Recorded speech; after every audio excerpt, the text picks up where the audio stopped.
Then retire. Get out. Because it matters. Relationships, they're important in life.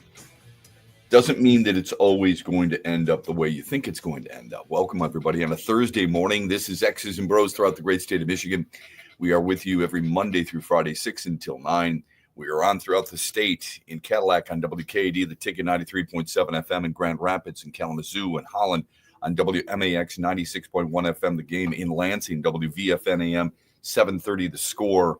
We're on in Traverse City, WKAD 93.7 FM, Petoskey and Charlevoix, WMBN 104.7 FM, The Ticket Northern Michigan, and we are streaming live on X at XB Mornings, on YouTube, and on Facebook at X's and BrO's. Pistons a winner last night. You know, so good 2 nights ago. Why not do it again, right? NBA. I know you can't change the schedule as you go, but I don't know who thought it was a really good idea to just play back-to-back games between two teams. It's not like it's a playoff team, all right? But Detroit shoots 51.5%. They roll in Chicago, 128-110. Cade Cunningham led the Pistons with 29.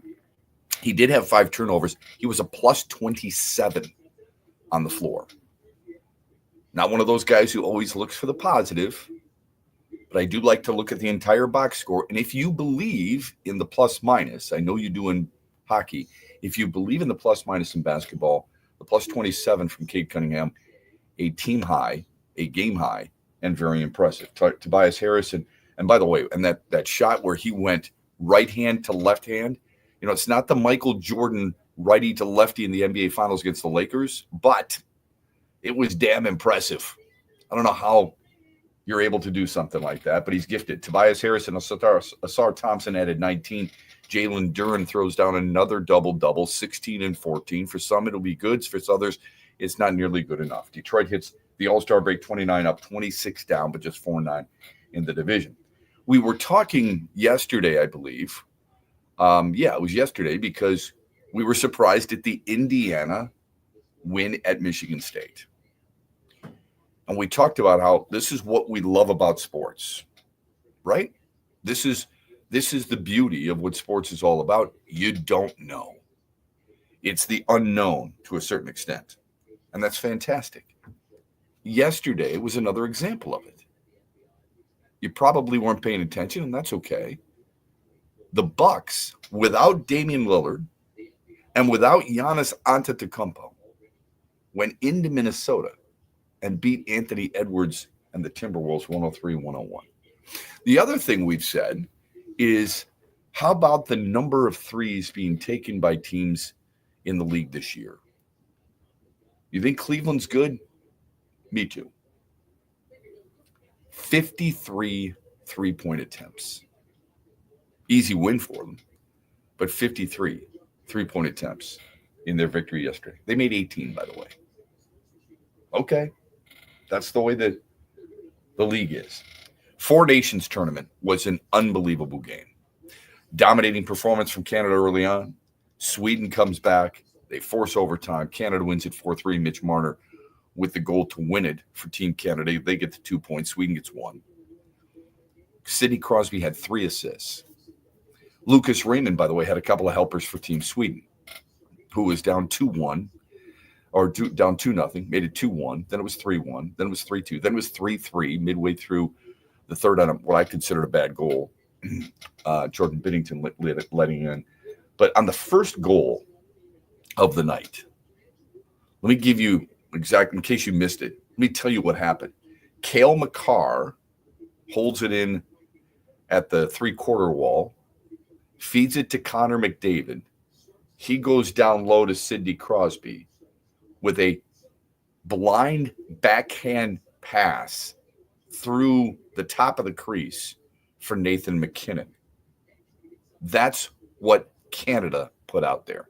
Makar, McDavid, Crosby, McKinnon. Those are 4 of the greatest players in the world. And when I said to you yesterday, Canada has the edge up front. The U.S., I think, might have a slight edge on the back end and in goal. But up front, that is some sick stuff. Sidney Crosby is, I don't think he's as great a passer as Wayne Gretzky, but he's pretty damn close. And I know a lot of people in Detroit don't like him, but he is an awesome Hall of Fame player. If you like watching greatness, and while I was watching him a little bit last night, I'm full transparency, I like him. I've always liked him. I think he's a hell of a player. But on top of that, talking with people in Pittsburgh, I know he's a hell of an ambassador to that organization and in that community. It's a big deal. Arguably the greatest Penguin of all time. Arguably. I know Mario Lemieux, but Sidney Crosby's right there. Paul Coffey later on, whatever. I would say when people ask me about watching greatness, I wonder why more people don't bring him up. You'll talk about certain players in the NFL and the NBA, Major League Baseball, watching Ohtani, for example, Judge in the American League, Mike Trout in his prime. Why don't people bring up Sidney Crosby, who's the best player of his generation, his time? Alexander Ovechkin, from scoring standpoint.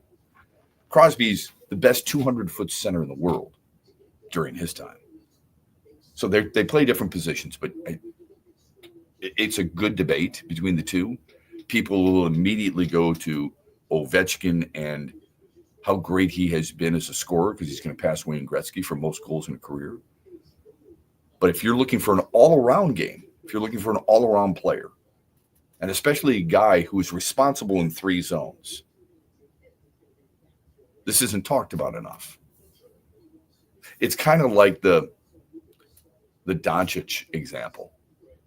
Not that, again, please, let me reiterate. It's not that it was a stupid trade for the Lakers. It's not that I can't believe people aren't talking more about the Anthony Davis side of things, even though I think Anthony Davis is a hell of a player. It's just that we scream about, collectively, all of us do, we scream about complete athletes. I want to see him do this. Sidney Crosby has done that his entire career.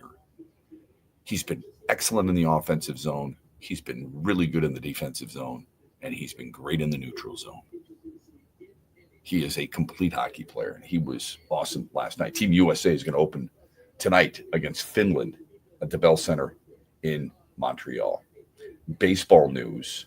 Alex Bregman has made his decision. He's going to Boston. Nick Pivetta is going to San Diego. When we come back, the Tigers offer that wasn't enough.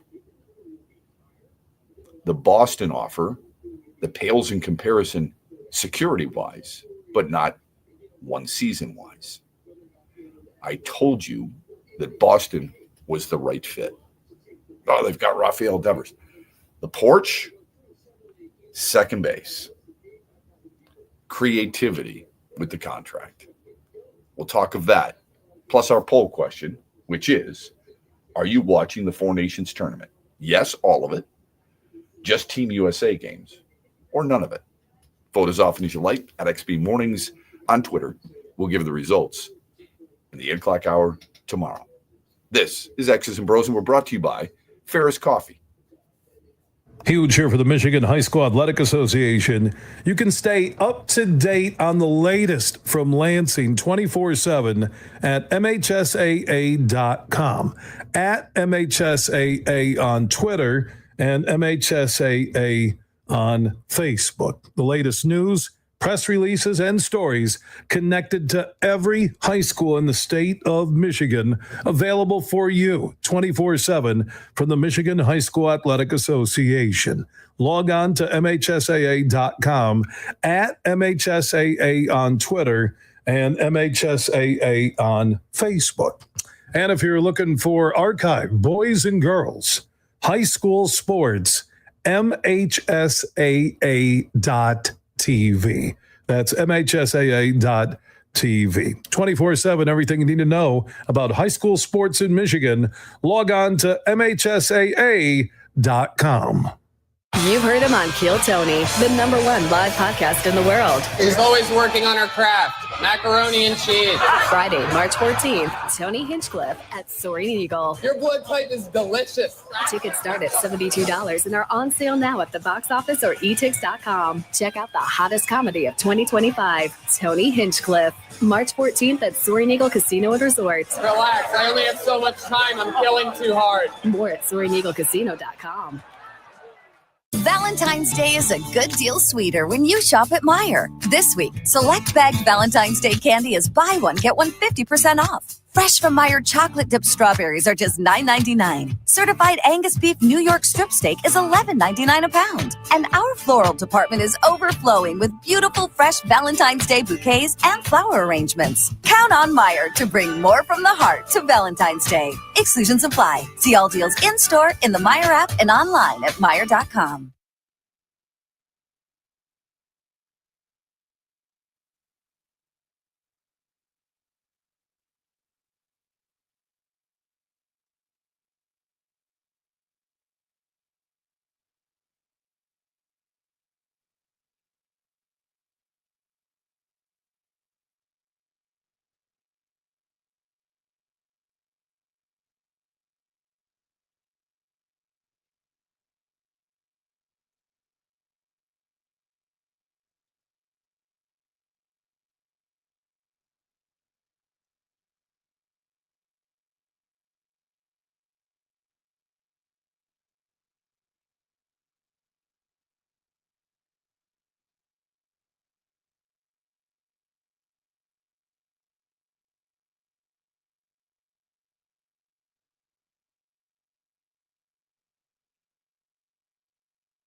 Obviously, we're pleased with what we've done. From where we came from to where we are now, there's been a lot of tough lessons learned, but I think we've learned them. And that's been the enjoyable part of this is, where we started out the season, and then being able to kind of turn a corner and continue to progress. Again, after that game versus Charlotte at home, to come out the next night and then, show that progression of where we can now put it together for 48 minutes, carry a lead, and understand the professionalism that it takes to finish a game. There you go, right there. JB Bickerstaff, really good stuff after the roadkill in Chicago to hit the break at 29-26, 15-13 on the road. When he was hired, we talked a lot about why Monty Williams didn't succeed. And I did not like the hiring of Monty Williams one bit. And the reason is because he took the job for the wrong reasons. Who wouldn't take that kind of contract? Who wouldn't take that kind of money? But if you're doing it because of that, how invested emotionally, physically, mentally, all those things can you be? Minimal. So I didn't like it one bit. I was never impressed with Troy Weaver and the things that he was trying to build. They needed to flush it, and they needed to get the right people. Now, that's easy for me to say. That's easy for anybody to say. You got to get the right people in there. No, you've got to identify the right people, then get them in there. Okay? The Lions did that with Brad Holmes. Tigers feel like they've done that with Scott Harris. More on that coming up. Identify the right person, get them in there, give them the runway that allows them to implement their plan. And therein lies the really difficult challenge.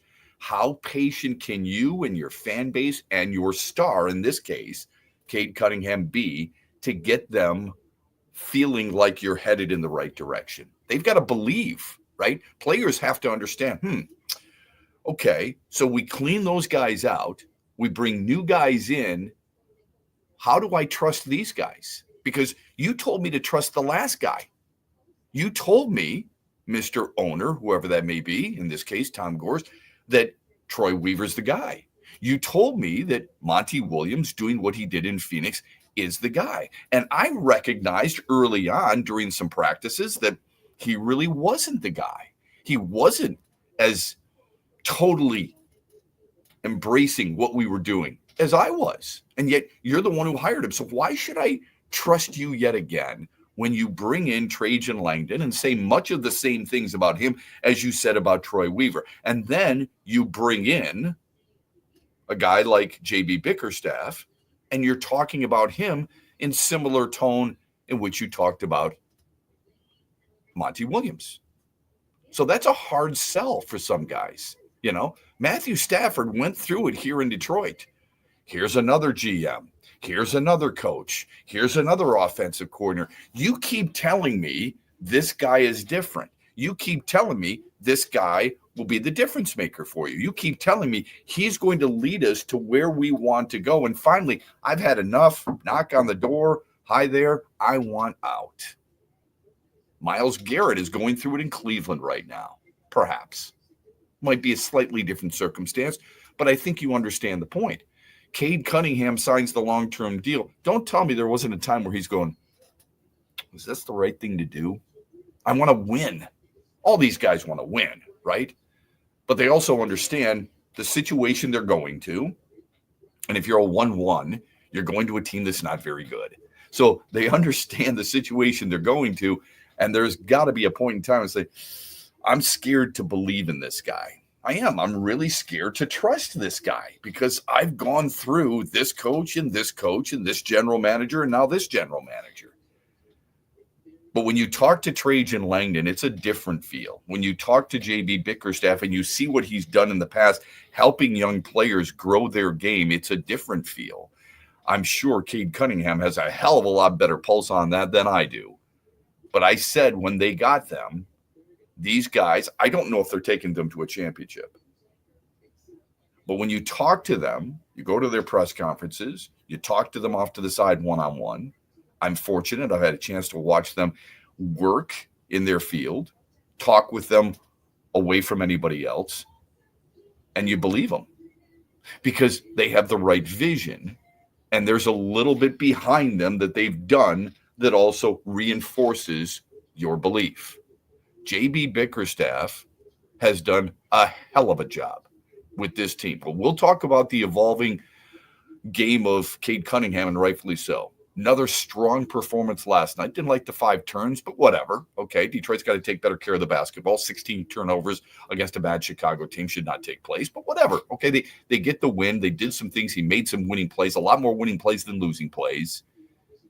And this team has been a fun team to watch. That's not what we base it on. I don't give a crap if you're, oh, man, you enjoy watching the Pistons again. So what? I want to see how they progress. I want to see younger players get better. I want to see veteran players contribute the way we expected them to contribute. And I want to see them in the fight on a regular basis, closing the deal more oftentimes than not. And I would say they have done that. I'm not using last year as a bar. I can't tell you how many people I've talked to who said, well, they've got more wins than last year. I'm like, really? Thanks. Didn't know that. So at 15 wins, you were happy. Not me. Maybe there's the difference between us. Not everything is lily white and rosy. Let's have some expectations. You bring in Tim Hardaway, you bring in Malik Beasley, you bring in Tobias Harris. You expected at least this, right? Trent and I said before the season began, what did we say? I see at least 30 wins, right? That's what we said. They got 29 right now. So does that mean they've met expectations? I would say yes, but our expectations have changed. Don't tell me yours haven't.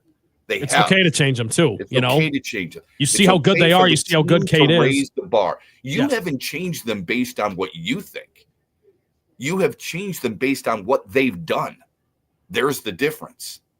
That team has proven to you that they are this much better. I would actually say this, and I know I've just mentioned 3 players who have been a massive upgrade, but I think this shows you how bad of a job that Monty Williams did a year ago. That they were that inept, that disengaged. This team is connected. Again, it helps that Cade Cunningham's healthy. It helps that you've brought in 3 veterans who are good. A lot of that is the coaching, though. The coaching has brought these guys along and made them better. Don't tell me you can't see the improvement from Asar Thompson. Don't tell me you can't see the improvement from Jalen Duren. Not that it's a finished product, but don't tell me you don't see it. If you don't, you're not watching the game. Okay? I'm not saying I'm always right. You're not watching this team play regularly and using an open mind. I've talked about the turnovers before with Cade Cunningham, but I've also noticed what a gifted passer he truly is, that he has the ball in his hands a lot, but more importantly, his all-around game has evolved. Like Trent called him before the season a superstar. I said, he's not a superstar. He's en route to that, though. Can he be all NBA? Not first team, but he's probably, a lot of people are looking at him and considering it, and rightfully so. Why? Not because of the scoring only. It's because of the balance in his game. It's been really fun to watch. But I give a lot of credit to the coaches. And it's not just JB Bickerstaff. It's the other coaches on his staff. They've done a hell of a job. Kudos to them. Nice win for them. 128-110. I know it's the Bulls. I know it's tough to beat same team 2 days in a row. Hey, you had to go on the road. You're at the end of, there's a couple of you going, oh man, the All-Star break's coming. That's awesome. You didn't peek too far ahead. They stayed in on the straight and narrow. Well, disappointing news with the Tigers. You're feeling it. I want to know what you think. The Meyer hotline is open, 866-838-4843. You can text the program Sports Radio to 21,000. This hour of our show is brought to you by Ferris Coffee. Alex Bregman, a Red Sox, not a Tiger. Why? We'll discuss after this. Coming right at you. The excitement you've been waiting in sports. The mobile casino made in Michigan, made for Michigan. Play slots and table games with live dealers at one exciting site, PlayEagle.com. Sign up today and get a match deposit up to $1,500. That's right, up to $1,500 plus 100 free spins. Eagle Casino and Sports. Go to PlayEagle.com and start winning today. Must be 21 or older and in Michigan to play. Attention Michigan fans, it isn't a Michigan game day without a Michigan-made beer. Founders Brewing Company, a proud supporter of the University of Michigan Athletics Department, has the perfect beer for you with their Michigan Pilsner. Crafted with only the best locally sourced Michigan hops and the highest quality ingredients to deliver a smooth, crisp taste. Upgrade your game day traditions with their easy drinking Michigan Pilsner. Founders Brewing Company, proud sponsor of Michigan Athletics. Welcome to Craft. Valentine's Day is a good deal sweeter when you shop at Meijer. This week, select bagged Valentine's Day candy is buy one, get one 50% off. Fresh from Meijer chocolate dipped strawberries are just $9.99. Certified Angus beef New York strip steak is $11.99 a pound. And our floral department is overflowing with beautiful fresh Valentine's Day bouquets and flower arrangements. Count on Meijer to bring more from the heart to Valentine's Day. Exclusions apply. See all deals in-store, in the Meijer app, and online at Meijer.com. Saturday, April 5th, Soaring Eagle Casino becomes Daryl's house. Don't miss a legend live, Daryl Hall, with special guest Glenn Kilbrook of Squeeze. Tickets start at $62 and are on sale now at the box office and etix.com. Make your favorite Sarah smile. Daryl Hall with Glenn Kilbrook, Saturday, April 5th at Soaring Eagle Casino and Resort, SoaringEagleCasino.com.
First of all, we can now officially begin spring training now that Alex Bregman has signed. This was really the last major bit of news we were waiting on, and there were a number of teams still involved, the Cubs, the Tigers. There was still that lingering possibility that he would go back to Houston, but this changes, Tony, the American League East, because the Boston Red Sox now have a legitimate lineup to threaten that of the New York Yankees.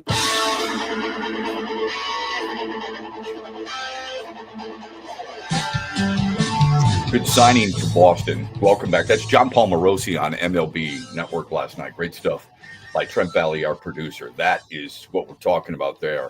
That clinches a A-plus offseason for Boston. What does it mean for Detroit? The 3 years, $120 million. $40 million this year. Here's the thing. There are 2 opt-outs for Alex Bregman. He can opt out after 2026. He can opt out after 2027. There's a few things that I'd like to unravel in this. And welcome back. X's and Bros, Monday through Friday, 6 till 9. Phone number on the Meyer Hotline. Excited to talk to you about this. 866-838-4843. You know, you can come with anything you want here. We always keep these lines open. You can discuss anything you want. We've talked Pistons. We talked a little Four Nations tournament. We're going to talk with Greg Wyshynski of ESPN a little bit later on at 8:35 about the Four Nations tournament. USA plays tonight against Finland in Montreal. But as far as Alex Bregman is concerned, anything on your take is welcome. You know, how do you feel? What does it mean about the Tigers? What do you read into it? All that other stuff. But we heard from Scott Boras time and time again, like ad nauseum. It's like, I'm so glad this is over. I really am. I mean, it's the whole, where's Alex Bregman going every single day? Well, like John Paul Morosi said, we can officially start spring training now. I mean, that was the last domino to fall. It was him and Nick Pivetta, right? And Pivetta signed with San Diego during the day yesterday, 4 years. And then Bregman. I said to you that, and I don't want to be that guy, but I said Boston. I said Boston makes the most sense, if you recall. Yeah, you did. You were on that for a while. The left field porch, you know, the green monster. He's going to kill that place, right? He's going to destroy. I'm really anxious. Let's follow that this year. What his batting average is, what his slugging is at Fenway, because I think it's perfect for him. I mean, that off the wall, it's going to be double after double. Don't be surprised if Alex Bregman leads the American League in doubles. Okay. Much like Jose Altuve handles Houston, because it's very similar in that regard. Be a little tougher for the home runs in left field, but you get my point. They'll move him to second base, and you'll have yourself a dynamic infield. Now, Boston has 2 really good prospects coming up, and both are infielders. That means Bregman has the opportunity, if he kills it, he's going to have a good year, I would think. If he stays healthy, I think he's going to have a really good year offensively. Then he can opt out. $40 million and then opt out. And if he doesn't want to opt out after 2026, he can opt out after 2027 because it's a 3-year deal. Okay. So impressive for him. There are 2 ways. I read some things yesterday on social media, Michigan-based, where people are like, my sources tell me it's between Detroit and the Cubs. Hours later, he signs with the Red Sox. I was like, okay, okay, bud, way to go. Anyway, it was not surprising to me. I'm glad Detroit was in the running. That means very little to me now. The offer reportedly from Detroit was 6 years, okay? A 6-year deal, which to me would have been irresponsible. So I'm glad they didn't get that, because I didn't, you know how I feel. I wanted the short-term deal, but it was a 6-year contract, according to sources, worth over $170 million. It's going to be $171.5 million on a 6-year deal. The Cubs reportedly offered 4 years worth $120 million. So either way, he was going to make more money than he did last year. But you notice something there. Boston goes short term. He's 31 years old, or he's going to be 31. So they go short term because they've got prospects. Am I right there? Okay, they are. Chicago goes short term. What did I say? Stood fast for months now. I said I'd give him maybe a 4-year deal. That's what I would do. 4-year deal worth about $30 to $32 million. That's exactly what the Cubs offered. Now, it didn't get the job done. So maybe I was wrong in that regard. But Boston offered the short-term deal. I think $40 million is way too much, personally. But Boston offers the short-term deal. You're not tied up long-term because you've got prospects and you like the way they're going to fit. Detroit's got prospects, reportedly, right? I mean, that's all we hear about. They got the number 2 farm system in all of baseball, Shep. That's awesome. It is great. But if you have that, then make the short-term offer and pay more money. It's smart. That's what Boston did. The connection of, Detroit's going to be in this because of his relationship with A.J. Hinch. And I said to you right away, they said the same damn thing about Carlos Correa. You're in it. Whip-de-doo. Are you going to get the guy? And I said, your defense needs him because it's not very good right now defensively. We don't know what Jace Young is. I know you're excited about him. And I hope he pans out. And he can hit. At least he could at Texas Tech, and he has hit in the minor leagues. We don't know if he's going to hit at the major league level. Again, I hope he does. It's going to be him and Matt Vierling. Those are going to be your third baseman. Live with it now. So your team, unless they make some type of trade, which is always possible, your team is set. It's going to be Riley Green in left. It's going to be Parker Meadows, if healthy, if they get out of spring training healthy. It's going to be Parker Meadows in center. It's going to be Matt Vierling sometimes in right. Sometimes it might be Wenzel Perez. Perhaps a Carpenter spot start will take place there. Third base, it'll be Vierling and Young if he makes this team. We know what shortstop is about with Sweeney and Baez, if Baez is healthy. Second base is Gleyber Torres. First base is Cole Keith. Catcher is Jake Rogers and Dylan Dingler. And you're going to have to win primarily with pitching. You did it a year ago. You'll have to do it again this year. Hopefully differently. Hopefully it won't be so much of the bullpen. Oh, and by the way, did you see Alex Cobb won't be ready for the first month? That's good. I did see that. Yeah. Way to go. So that's what you're looking at right now. How do you take the Alex Bregman, quote unquote, slight? You offered more years, more total money, and a chance to opt out as well. That's what the Tigers offered.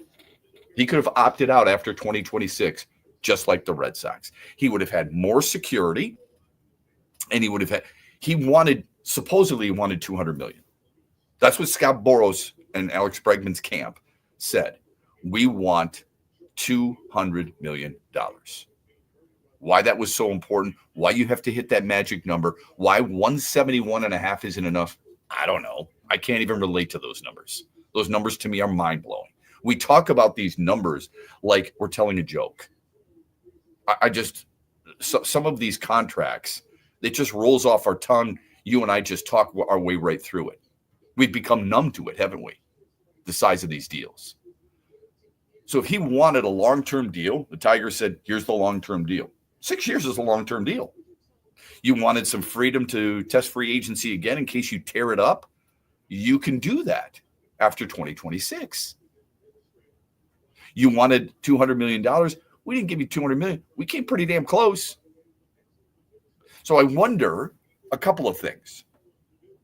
Does it change your mind about Chris Ilitch at all? People say he's not willing to spend money. He offered more than anybody else. And it's not like I think he's a great owner, so don't take this out of context. I'm just bringing up the fact when people say he won't spend, he was willing to spend. Based on reports, we don't have it confirmed, but all reports indicate the Tigers were offering 6 years, $171.5 million to get a 4+ WAR player at third base, guy who's got some pop and a guy who's a pretty professional hitter. Do you just pay him for the sake of paying him? I wouldn't. I think that's bad ownership, quite honestly. Now, you could say, what's wrong with getting to $200, signing the 6 years, giving him the opt-out after 2026? Because you gave Baez an opt-out too. And he didn't take the opt-out, did he? Because he had a bad year. That's why I stressed opt-out team option. Make it the team option. Players aren't probably going to do that. I get it. But you're giving him what he wants long-term with the money. I've got to get something. He goes to Boston. He's with Alex Cora, right? I mean, he's got a guy there who has a relationship from Houston, but I think it's more about the ballpark. I think it's more about their chance to win. And obviously the $40 million probably trumps them both. What's your thoughts? The Meyer Hotline, 866-838-4843. You can text the program Sports Radio to 21,000. I have ridiculed taking my shots at ownership with the Tigers as well because of their lack of movement in certain things. They have chosen to kick the can down the road to a certain extent by just signing a few guys to one-year deals. I thought they got creative with Jack Flaherty, which I like. Tommy Kahnle, which I like on a one-year deal, and reasonable at 7.75 is good. You already know this. I didn't like the Gleyber Torres signing. I didn't like the Alex Cobb signing. I would not have liked 6 years, $171.5 million for Alex Bregman. I would have loved 3 years, $120 for what the Red Sox got him for. The guy can still play offensively and defensively. You give him the money and you give him some opt-outs to test free agency again. Why he'd want to do that, I don't know. And you get the player still with a little bit of his prime years left in his career. Really good stuff, but good for Boston. Okay. Good for Boston. They have, they've done exactly what they needed to do in the off season. It's funny. They kept saying, it's not funny, but I mean, it's interesting. They kept saying, we need a right-handed bat. That was the Red Sox. One of their goals in the offseason was to go get a right-handed power bat. The big bat that they needed, because they already took care of business on the bump. They got Garrett Crochet from Chicago. They signed Walker Buehler. They signed Aroldis Chapman for what that's worth. They needed another bat. That's a good lineup. Tristan Casas is a good young player. Rafael Devers is one of the more underrated players in all of baseball. And now you get a guy like Alex Bregman, who last year, let's face it, the numbers were not fantastic because he had a really bad start. So they spent, what did they spend? You get Cruciated. $52.5 million. Boston spent $52.5 million on free agents this winter. They have now become, I don't know, I wouldn't say they're the favorite over the Yankees, but they've probably surpassed Baltimore. It's going to be a hell of an AL East. Boston gets him. The Tigers, the Cubs, the other team was the Blue Jays. Don't get that opportunity that they originally wanted. 21 career games at Fenway Park for Bregman. You know what he's hitting? 400? 375, 7 homers. An OPS at Fenway is 1240. On base plus slugging, 1240. Yeah. It's the best in Major League history among players with at least 90 plate appearances, according to ESPN. And you're lying to yourself if you don't think that was at least brought up in the contract negotiations and stuff. Hey, come on over here. Right. You're good in this ballpark. The numbers are there. Mm-hmm. Come win. You know, I know Tigers fans probably don't want to hear that, but it could be as simple as he kind of weighed out his options. He looked at the teams available and he said, all right, I have a better chance to win in Boston than I do in Detroit, just point blank. Do you remember when Alex Cora, he said this, I don't know if it was quite a month ago, 3 weeks ago or so, when we were talking about this, and we seem to talk about it almost on a weekly basis, not every day, but on a weekly basis. He said, I think Alex Bregman could be a Gold Glove second baseman. And when he said that, I think it was either on MLB Network or on some podcast. I said even on this show, I said, that tells me Alex Cora in their conversation said, we envision you as our second baseman. Yeah. And Bregman had said early on, I'm willing to move off third base. You've got Devers at third. You've got Bregman at second. Bregman with his numbers in Boston. Bregman with his relationship with Cora. And even though Bregman's only played like 32 innings at second base, well, there's a reason for that. It's because he's a Gold Glove winning third baseman. He's going to make that transition seamlessly. No problem, right? Many people thought with the Tigers, well, you stay comfortable at third base. The ballpark does, you're right. I mean, the ballpark has something to say about that. There's no question that was a detriment. Yep. How else do you view it? Think about it. I want 7 years, or I want long term. We'll give you 6. I want $200 million. We'll give you 171. We'll give you a chance to test free agency again. What's the most attractive package? It's $171.5 million, Trent. I get it that he's going to be paid $40 million this year. We're talking about $50 million more. And he said, no thanks. Why? Yeah, you're exactly right. And that's why I say I know Tigers fans don't want to hear this. I think he just sees Boston as a more desirable destination right now. I don't know if he's right. But it's tough for us to read his mind. In what way? Yeah, so I know people will look at this and they'll be like, well, the Tigers won more games last year. Yeah, I get it. But I think he probably views the Red Sox as further along than the Tigers. Tigers have a lot of unknown commodities. Devil's advocate for a moment? Sure, of course. Who has a better chance of winning their division? The Tigers. You would think. That's a good point, yes.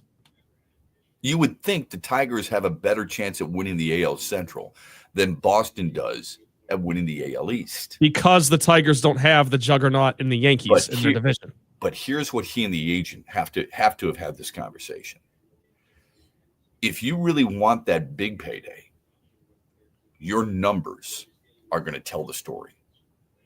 You're going to go to a team, you're going to be better, no question. You're going to hit at the top of the lineup wherever you play, but you're going to be better.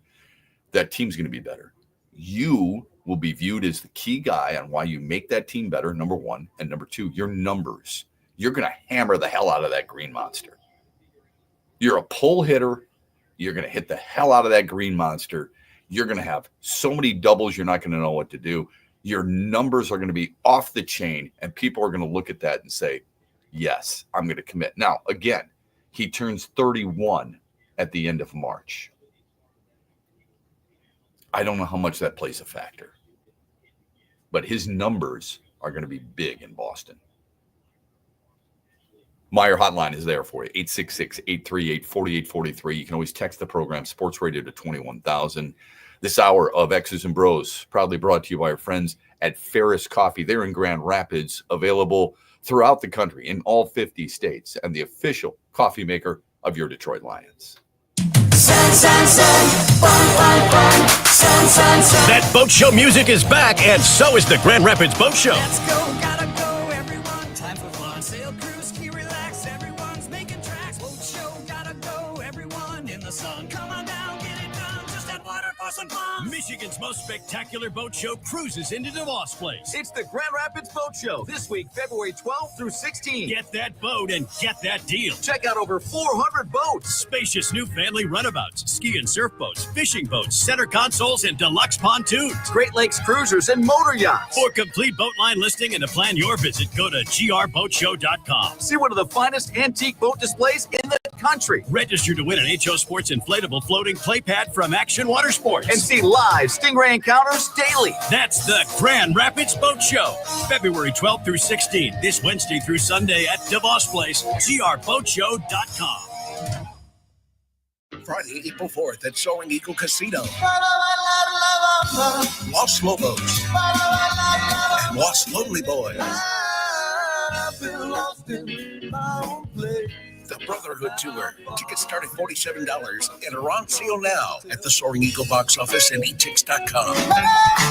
April 4th at Soaring Eagle Casino and Resort. East LA meets Texican. The Brotherhood Tour. Los Lobos and Los Lonely Boys. SoaringEagleCasino.com. Valentine's Day is a good deal sweeter when you shop at Meijer. This week, select bag Valentine's Day candy is buy one, get one 50% off. Fresh from Meijer chocolate dipped strawberries are just $9.99. Certified Angus beef New York strip steak is $11.99 a pound. And our floral department is overflowing with beautiful fresh Valentine's Day bouquets and flower arrangements. Count on Meijer to bring more from the heart to Valentine's Day. Exclusions apply. See all deals in-store, in the Meijer app, and online at Meijer.com. Huge here with an invitation for everybody to join Van Andel Institute and Fox Motors Hockey for Hockey Fights Cancer at Southside Ice Arena in Byron Center on February 21st through the 23rd. Join the fun and help raise awareness and funds research into diseases like cancer and Parkinson's. Learn more at foxmotorshockey.com.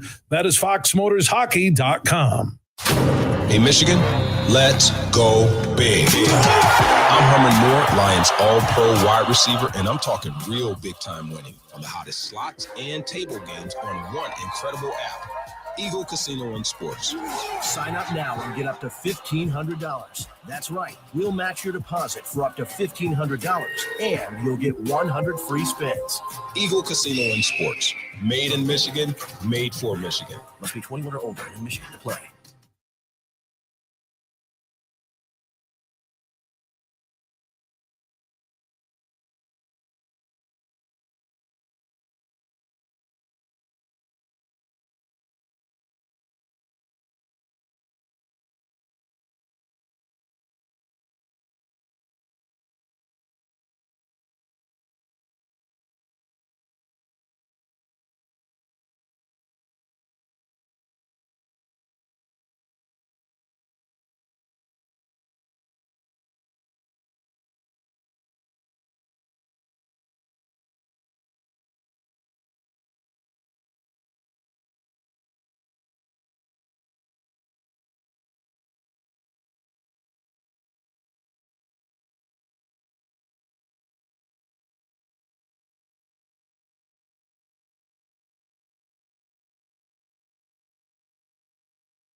Fast first hour here on X's and Bros, ready for hour number 2. Remember, at 8:35. I mean, I'm excited about the Four Nations tournament. I thought last night was a really good game. What a way to start. Greg Wyshynski is the senior writer for ESPN, senior NHL writer for ESPN. He will join us at 8:35, and looking forward to his thoughts on Team USA, on the tournament, and on the NHL in general, Todd McClellan, and so on and so forth. So he will join us 8:35 here on X's and Bros. Welcome back. I'm Matt Shepard. The poll question for you: are you watching the Four Nations tournament? Yes, all of it. No, only games with the U.S. or none at all. You can vote as often as you want at XB Mornings. We'll give you the results of the 8 o'clock hour tomorrow. In case you missed it last night, Pistons steamrolled Chicago again. Detroit shot 51.5%. They beat them 128-110. I don't even know what the final score matters to you. Cade Cunningham had 29 points. He was a plus 27. Asar Thompson had 19. So did Tobias Harris. Jalen Duren throws down another double-double. It used to be that's a hell of an accomplishment. Now we just view it as, well, that's what you're supposed to do, 16 and 14 respectively. Detroit is now 3 games over the break even at the All-Star break, and Cade Cunningham will be in the All-Star game. I said earlier today, the thing that kind of impresses me most, and yeah, it was tight in the first quarter. It was really the second half in which Detroit pulled away. The thing that impresses me is we complain, including yours truly, about players always showing up. Are you going to post? And you couldn't blame the Pistons too much if they said, we just beat this team. We just beat the brakes off this team. And we got to play them again, second time in as many nights. And we've got the All-Star game coming up. It's been a fun but rugged first half. I want to go on vacation. I'm tired. I want to find a beach somewhere, and I want to relax. So forgive me if my focus isn't quite there. Let me ask you this. If you've got vacation tomorrow, or you're going on a vacation on a certain day, the day before at work, can you feel yourself being a little, I got to really work to steer myself back into that line, into true focus? I think it's human nature. I really do. It's very, very difficult to stay focused the day before vacation. Isn't it? Yeah. Sometimes it's hard to focus the day before the weekend. If you got a big weekend coming up, you got a big euchre party, you're gonna have a big bash, right? You're like, oh man, I can't wait for it. Well, you're looking at your watch. So you could almost understand to a certain extent. Look, you got to be pro, right? You got to be a pro. It's not like you're bagging groceries at Piggly Wiggly here, but you got to stay as focused as you possibly can. You're able to do that. The Pistons were able to do that last night. I think I don't want to give them too high a mark. I'm not going overboard here, but I give them credit for that. My fear was they were going to be like, where's the stamp? I got to lick it and put it on the envelope because I'm mailing this one in. Or I think it's unique because if it wasn't the last game before the All-Star break, they might have rested some people. Second game of a back-to-back, you just beat a team by 40. It's the same team. Like, I don't think Cade would have played or Beasley or some of these guys, right? Yeah. But the fact that it's going into the All-Star break, they're like, guys, give us one more night. And they played great. That's a really good point. So, again, kudos to JB Bickerstaff. I just really like him. I just think I think he's a really good coach. I don't know if he's a world championship coach, and I'm not comparing him to Chuck Daly or Larry Brown or Phil Jackson or Pat Riley or Eric Spoelstra. Don't get me wrong.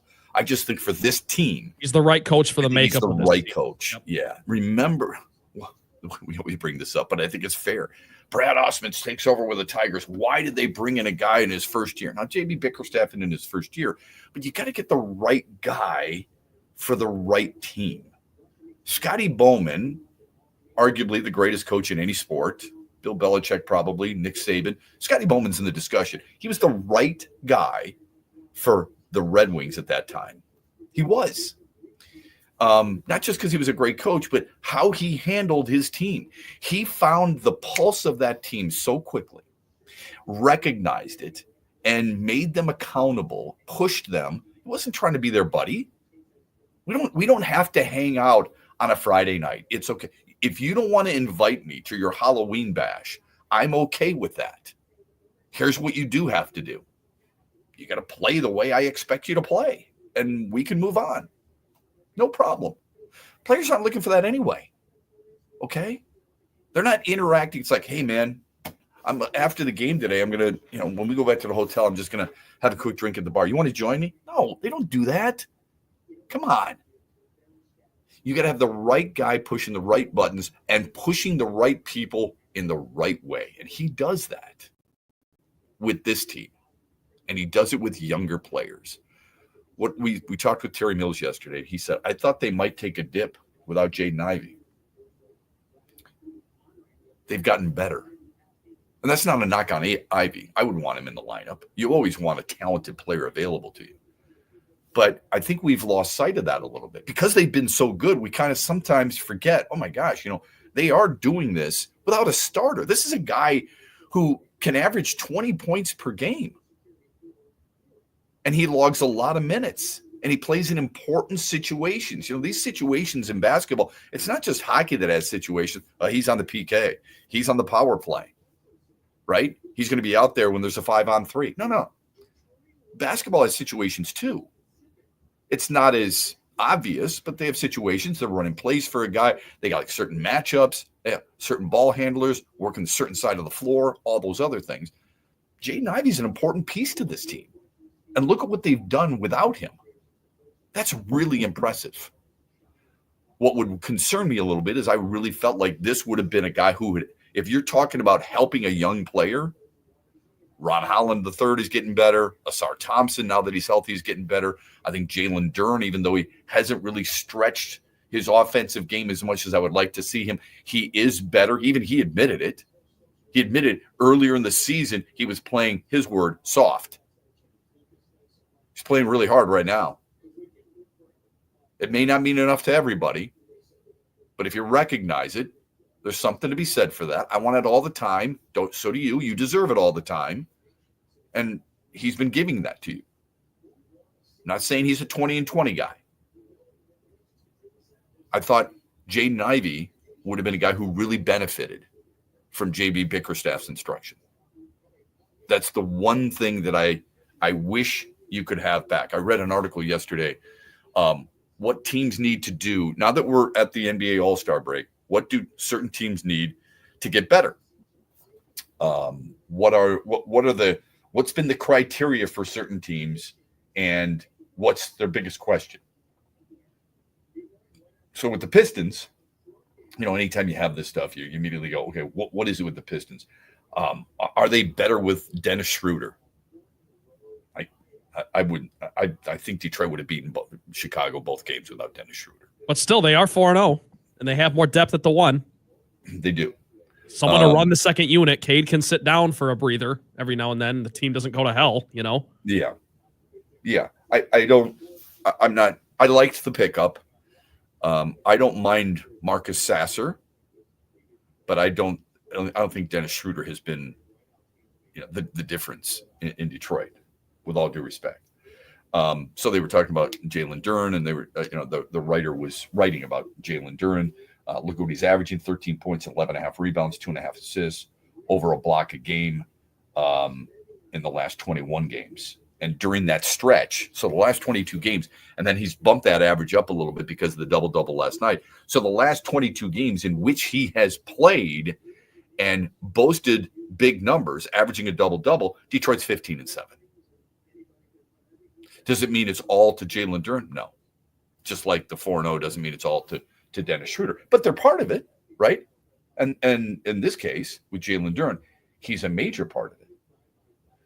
And later, the article wrote, will we see Jaden Ivey again? It's usually 4 to 6 months on the broken leg. I think he's the guy who would have benefited as much, if not more, than anybody else from J.B. Bickerstaff. So that's kind of the bummer for me. Let me get back into baseball. When we come back, I read an article yesterday about the next retired numbers. It's obvious who the Tigers are, but have they missed any? We'll discuss that with you on the other side on X's and Bros this hour, brought to you by our friends at Meijer. Big wins are just one word away with Scrabble your way to winning at Soaring Eagle Casino and Resort. Fridays in February from 5 p.m. to 11 p.m. 2 lucky guests every hour will compete in Scrabble, racing to 70 points. The winner takes home $1,000 in premium play, while second place earns $500 premium play. Spell your way to winning a share of $42,000 in premium play. Soaring Eagle Casino and Resort. Your getaway reimagined. Visit SoaringEagleCasino.com for complete rules and details. Hey, Michigan, let's go big. I'm Herman Moore, Lions All-Pro wide receiver, and I'm talking real big-time winning on the hottest slots and table games on one incredible app, Eagle Casino and Sports. Sign up now and get up to $1,500. That's right. We'll match your deposit for up to $1,500, and you'll get 100 free spins. Eagle Casino and Sports. Made in Michigan, made for Michigan. Must be 21 or older in Michigan to play. Valentine's Day is a good deal sweeter when you shop at Meijer. This week, select bagged Valentine's Day candy is buy one, get one 50% off. Fresh from Meijer chocolate dipped strawberries are just $9.99. Certified Angus beef New York strip steak is $11.99 a pound. And our floral department is overflowing with beautiful fresh Valentine's Day bouquets and flower arrangements. Count on Meijer to bring more from the heart to Valentine's Day. Exclusions apply. See all deals in-store, in the Meijer app, and online at Meijer.com. The Freddie the Pizza Man Foundation is dedicated to providing support to families and Michigan schools touched by autism. We invite you to join us in supporting these families and schools by making a donation at FreddieThePizzaMan.com. With your donation, you can help provide essential resources that can make a real impact. Visit FreddieThePizzaMan.com to make a donation and to learn more about the foundation's mission. That's FREDI, thepizzaman.com. Together, we can make a difference.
18 after the hour. Welcome back on this Thursday morning. Greg Wyshynski, the senior NHL writer for ESPN.com, is going to join us at 8:35 to talk about the Four Nations tournament, talk about the United States' chances in this, and they open up against Finland tonight. We'll talk about that more tomorrow. And the Red Wings, first half of the season, if you will. Here's our phone number on the Meijer hotline, 866-838-4843. And you can always text us anything that might be on your mind. It doesn't have to be what we're talking about. Anything that might be on your mind. Sports Radio 21,000 is how you get a hold of us. I do want to get into something that I read yesterday, and that is the next retired number by every Major League Baseball team and who the Tigers retire next. We know who it's going to be. When should it happen? And have they already missed any? We'll get your thoughts on that coming up. But first, let me go to the Meijer hotline. Again, 866-838-4843. Who's up on this Thursday morning? Our buddy Freddie wants to talk Pistons with you. All right, Freddie. How you doing, man? Scott, you say I never call when the Pistons win with Duran. You seem like, no, I say this respectfully. It seems like you're poking the bear with Duran. You're not gonna change my mind with Jalen Duran. This is not a personal attack with Jalen Duran. I'm not trying to change your mind.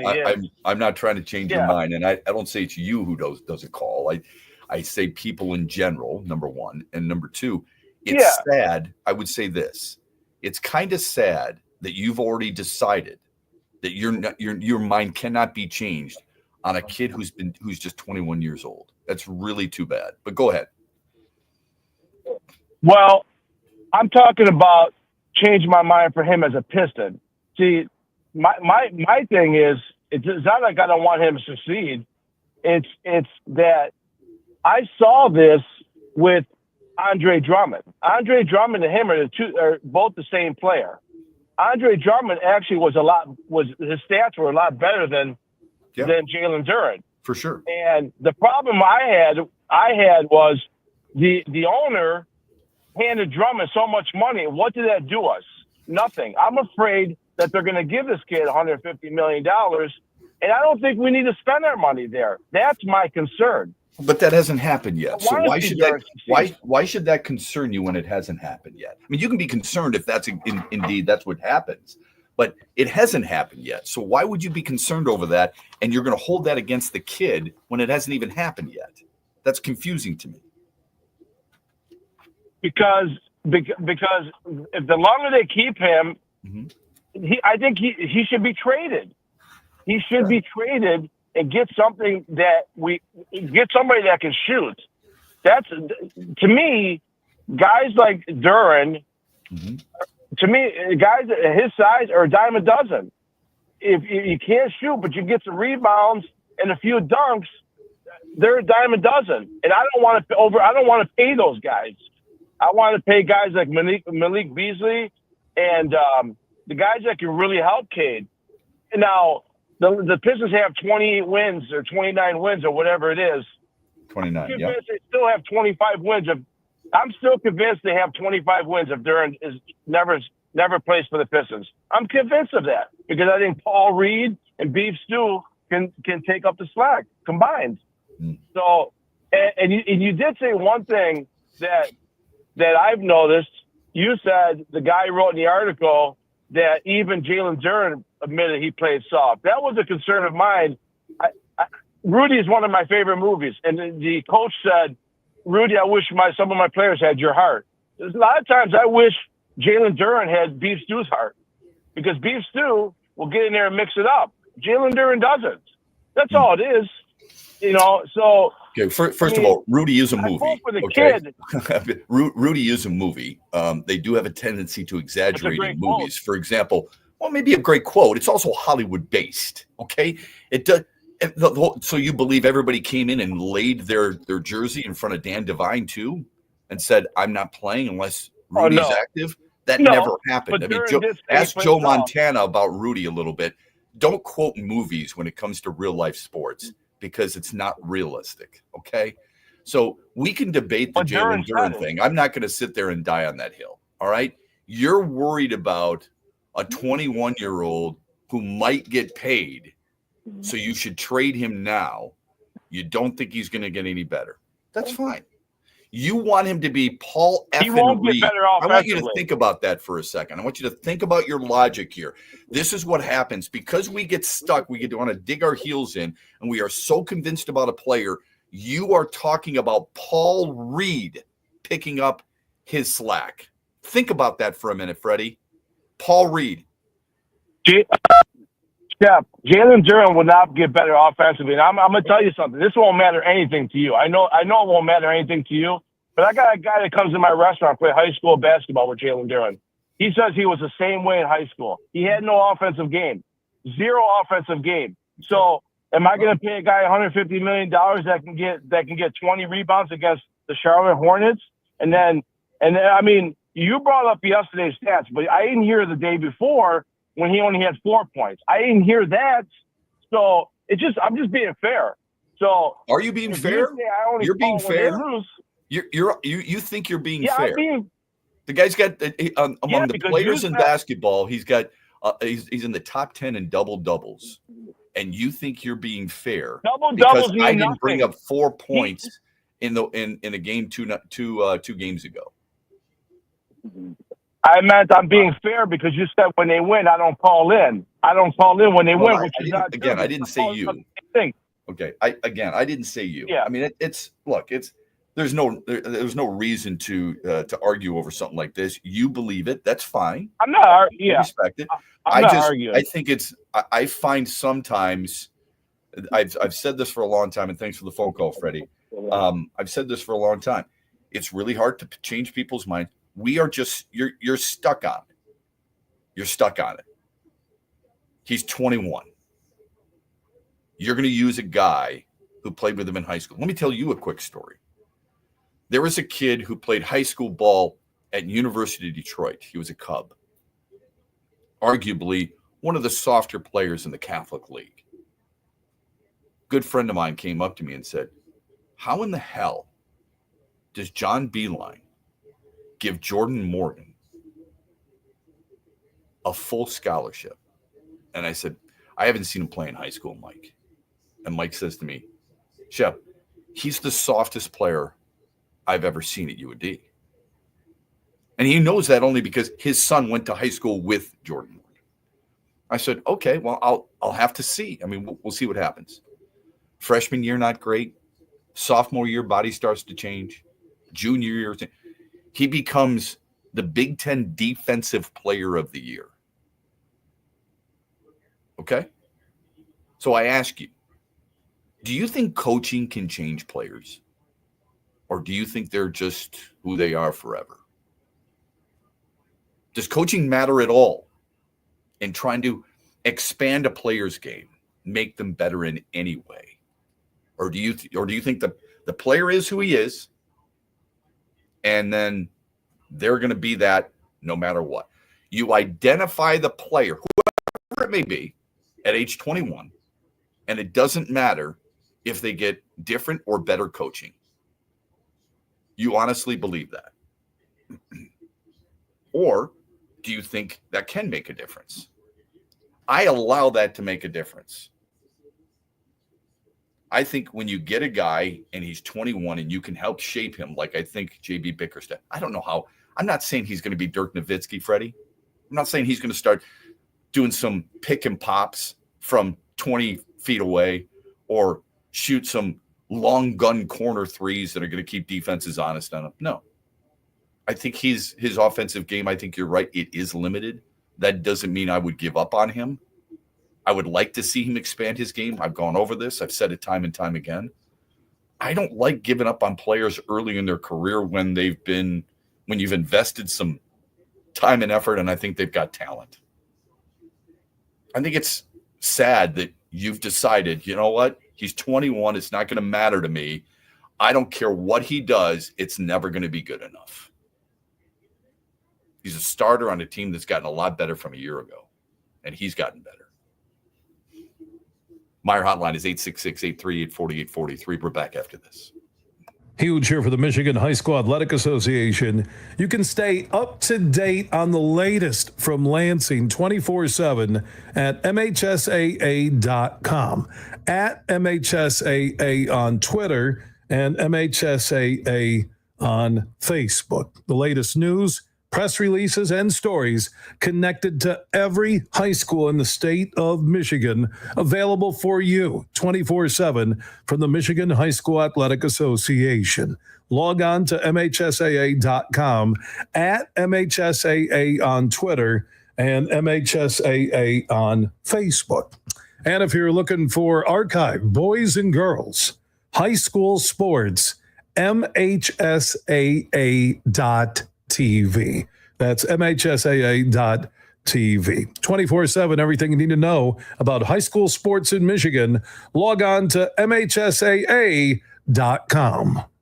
Saturday, April 5th, Soaring Eagle Casino becomes Daryl's house. Don't miss a legend live, Daryl Hall, with special guest Glenn Kilbrook of Squeeze.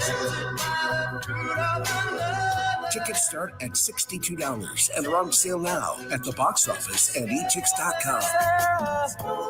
Make your favorite Sarah smile. Daryl Hall with Glenn Kilbrook, Saturday, April 5th at Soaring Eagle Casino and Resort. SoaringEagleCasino.com. Huge here with an invitation for everybody to join Van Andel Institute and Fox Motors Hockey for Hockey Fights Cancer at Southside Ice Arena in Byron Center on February 21st through the 23rd. Join the fun and help raise awareness and funds research into diseases like cancer and Parkinson's. Learn more at foxmotorshockey.com. That is foxmotorshockey.com.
35 after the hour. An hour from now, Greg Wyshynski, the senior hockey writer for ESPN.com, will join us. By the way, I misspoke. I said Duren top 10 in double-doubles. He's top 15. I said top 10. I meant top 15. So I misspoke there. Thanks to Trent for correcting me on that. Let's go back to the phone lines on the Meijer hotline, 866-838-4843. Brett's up next. Hey, Brett, good morning. We got Zach, actually. Oh, I'm It's sorry. Zach, you there? Sorry. Zach, are you there? I'm here. Oh, yeah. Go ahead, Zach. Fire away, buddy. I just had a couple of comments on the Duren thing. The conversation's never going to go away just because of the way that bigs are in the league now. That's just not the type of player that Duren is ever going to be. Mm-hmm. And I think 100% coaching matters before the break. Coaching and development is such a huge process. And I think back to a few years ago in the off season, seeing clips and videos of Andre Drummond shooting threes and practicing threes. That's not the game that Drummond has. Yeah. You know what I mean? Mm-hmm. So why would you practice that when you're not that type of player? Coach Bickerstaff is developing Jalen Duren, like you said, at age 21, to fit in a system and a style of play that the Pistons have and that they offer. I don't want to see Jalen Duren taking threes in the offseason practicing that. Do I want him to maybe develop a little bit more range around the paint and around there? Yeah. Yeah. But that's just not the style of play that Duren is going to be. And obviously it is frustrating because of the Porzingskis out there and the Wembanyama's. I mean, you got players like that. That's the way that the NBA is going. But the other point too to this ship is who else would we grab? Who else would take Duren's spot right now? Yeah, well, his comment was Isaiah Stewart and Paul Reed, which you lose me right there. If you want more minutes per game from Paul Reed, I can't help you. I just can't. So not that they're the same player, because they're not. But I'm just going to use an example of the coaching and the quote unquote patience, if you will. Do you know who Domantas Sabonis is? Oh yeah. Yeah. Okay. Of course you do. Leads the league in double doubles. You think he got better? He went from Indiana. He was actually from OKC. Then he went to Indiana, and now he's in Sacramento. And he's a double-double machine. He's a really good player. He has better range. We all have deficiencies in life, okay? Jalen Duren has deficiencies. But he got better as his career went on, okay? And he played longer in college. So he got better. I don't know if it's all coaching. Some of it was just his game. He had better range and a better offensive game than Duren did at college, and he does in the NBA, and he will continue to do that. Like you said, sometimes you have to figure out who you are. That's not who he is. If you want to make him into that person, that player, then you're going to be super disappointed. Let him thrive as who he is rather than trying to make him somebody he cannot be. Right. Yeah. And like I said, I'll always, you always want to have that star like the Sabonis or someone that can extend range and stuff like that. But when you're looking at a Pistons team who has been god awful for so long, and they're starting to finally figure it out. And I will say with Beef Stew at the starting center role, he's been the starting center for years now, and it hasn't turned out well. I like him coming off the bench. Mm-hmm. And so I think they're definitely in the right direction.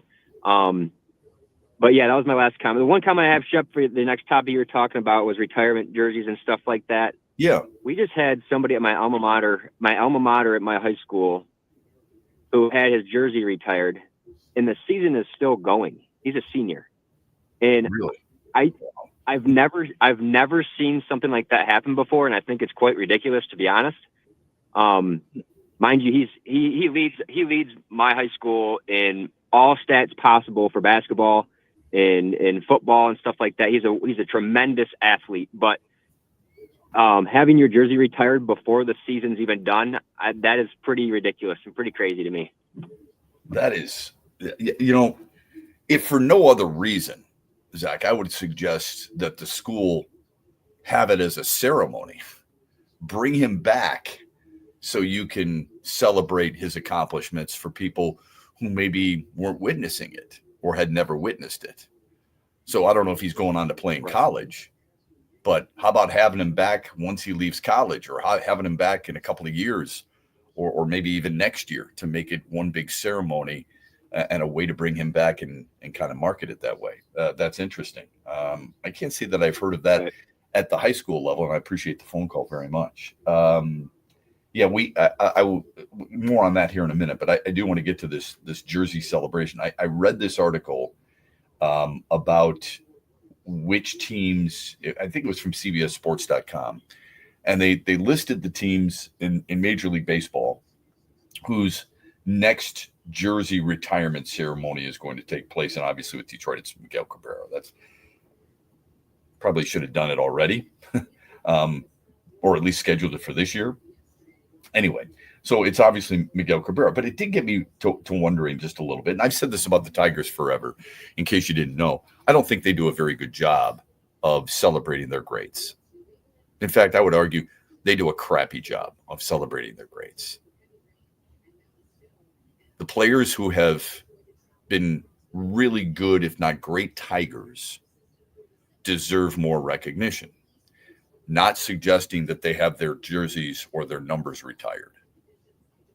But there's got to be a place for them that allows you to take your kids, eventually your grandkids, to teach them about certain players. And I don't mean a high school looking kiosk along, where you're walking to get a beer.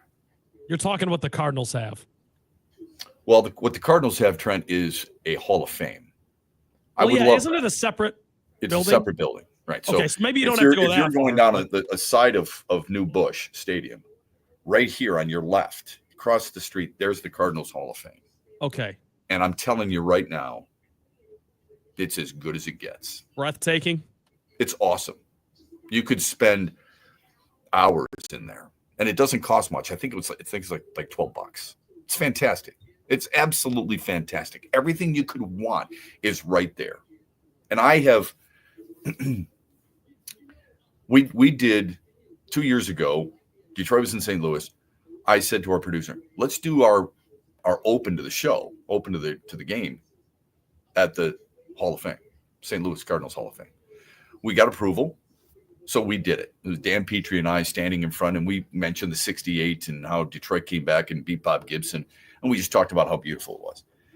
It wasn't met with as much enthusiasm as we portrayed on TV by certain people, if you get my drift. Tired of hearing about St. Louis being a great baseball town. You know what? Then get off your ass and do something about it. Okay? Do something about it. Instead of just putting up high school looking kiosks around where people are walking. So when you and your dad are walking, your dad has to tell you about Mickey Lolich in 1968. That's how you got to find out about it, because you've got some Bush League celebration of it. It's 2025, man. That ballpark's been around long enough, since 2000. How about updating it a little bit? Oh, no, but we've got to update where you're going to sit, and you get a chance for a daiquiri instead of a beer. The home plate club, or whatever it's called. The home plate club. I'm not going to serve you a hot dog with mustard. No way. I want to serve you sushi. Idiocy. Sushi at the ballpark. What a joke. We're in Detroit, Michigan. We claim this is where we wear our hard hats. We're the tough guys of the Midwest. Chicago's got nothing on us. Here's what we want to do. Let's make this as close to Los Angeles as possible. Here's an idea for you. Get your head out of your ass and do something about honoring your greats. You want to steal something from somebody instead of chocolate-covered crickets in Seattle? Put out Monument Park for Comerica Park. We've moved the walls in, Good for you. Here's some more padding, idiots. Do me a favor. Find a place where you can honor Lance Parrish and Kirk Gibson and Dan Petrie and Mickey Lolich and Denny McClain's 30-plus wins in 1960. Find a way to honor those people that might open some doors and minds to the type of tradition that you have instead of printing T-shirts that say 1901 Society. And by the way, if it really matters to you, if it's really important to you, how hard can it be? If you make it a priority, it's not important to them. That's what you've got to understand. That's what I'm saying. I'm saying they don't care, because if they cared, they do not care. Right. There are people within the organization that want that out. I'm tired of hearing about 1984. Oh, you are? Then win. Do me a favor and win something. Do something that generates some enthusiasm from your fan base. Why are we giving away Kirk Gibson jerseys? Why are we celebrating the 1984 team? Well, Einstein, because that's the last time you won. Oh, you're embarrassed with that? You should be. But you know what we're going to be happy with? A second wild card. Good job. Shep, we just beat Houston, and we pushed Cleveland to 5 games. Good job. Good for you. Go ahead and get caught up in it. Go ahead and feel it. Oh, this is great. Tell me when you win a championship, because it's been over 40 flipping years. I'm so sick and tired of this crap. It's unbelievable. We're going to retire Miguel Cabrera. He's going to get a statue out there. Meanwhile, a guy like Bill Freehan, who's one of the greatest Tigers, Bill Freehan, who had 5 gold gloves, and the only catchers in history to have more are Ivan Rodriguez, Johnny Bench, Yadier Molina, Bob Boone, and Jim Sundberg. 5 other catchers in the history of the game have had more gold gloves than Bill Freehan.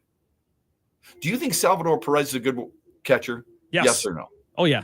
He's got the same number of gold gloves as Bill Freehan. You don't know that. But here's the good thing.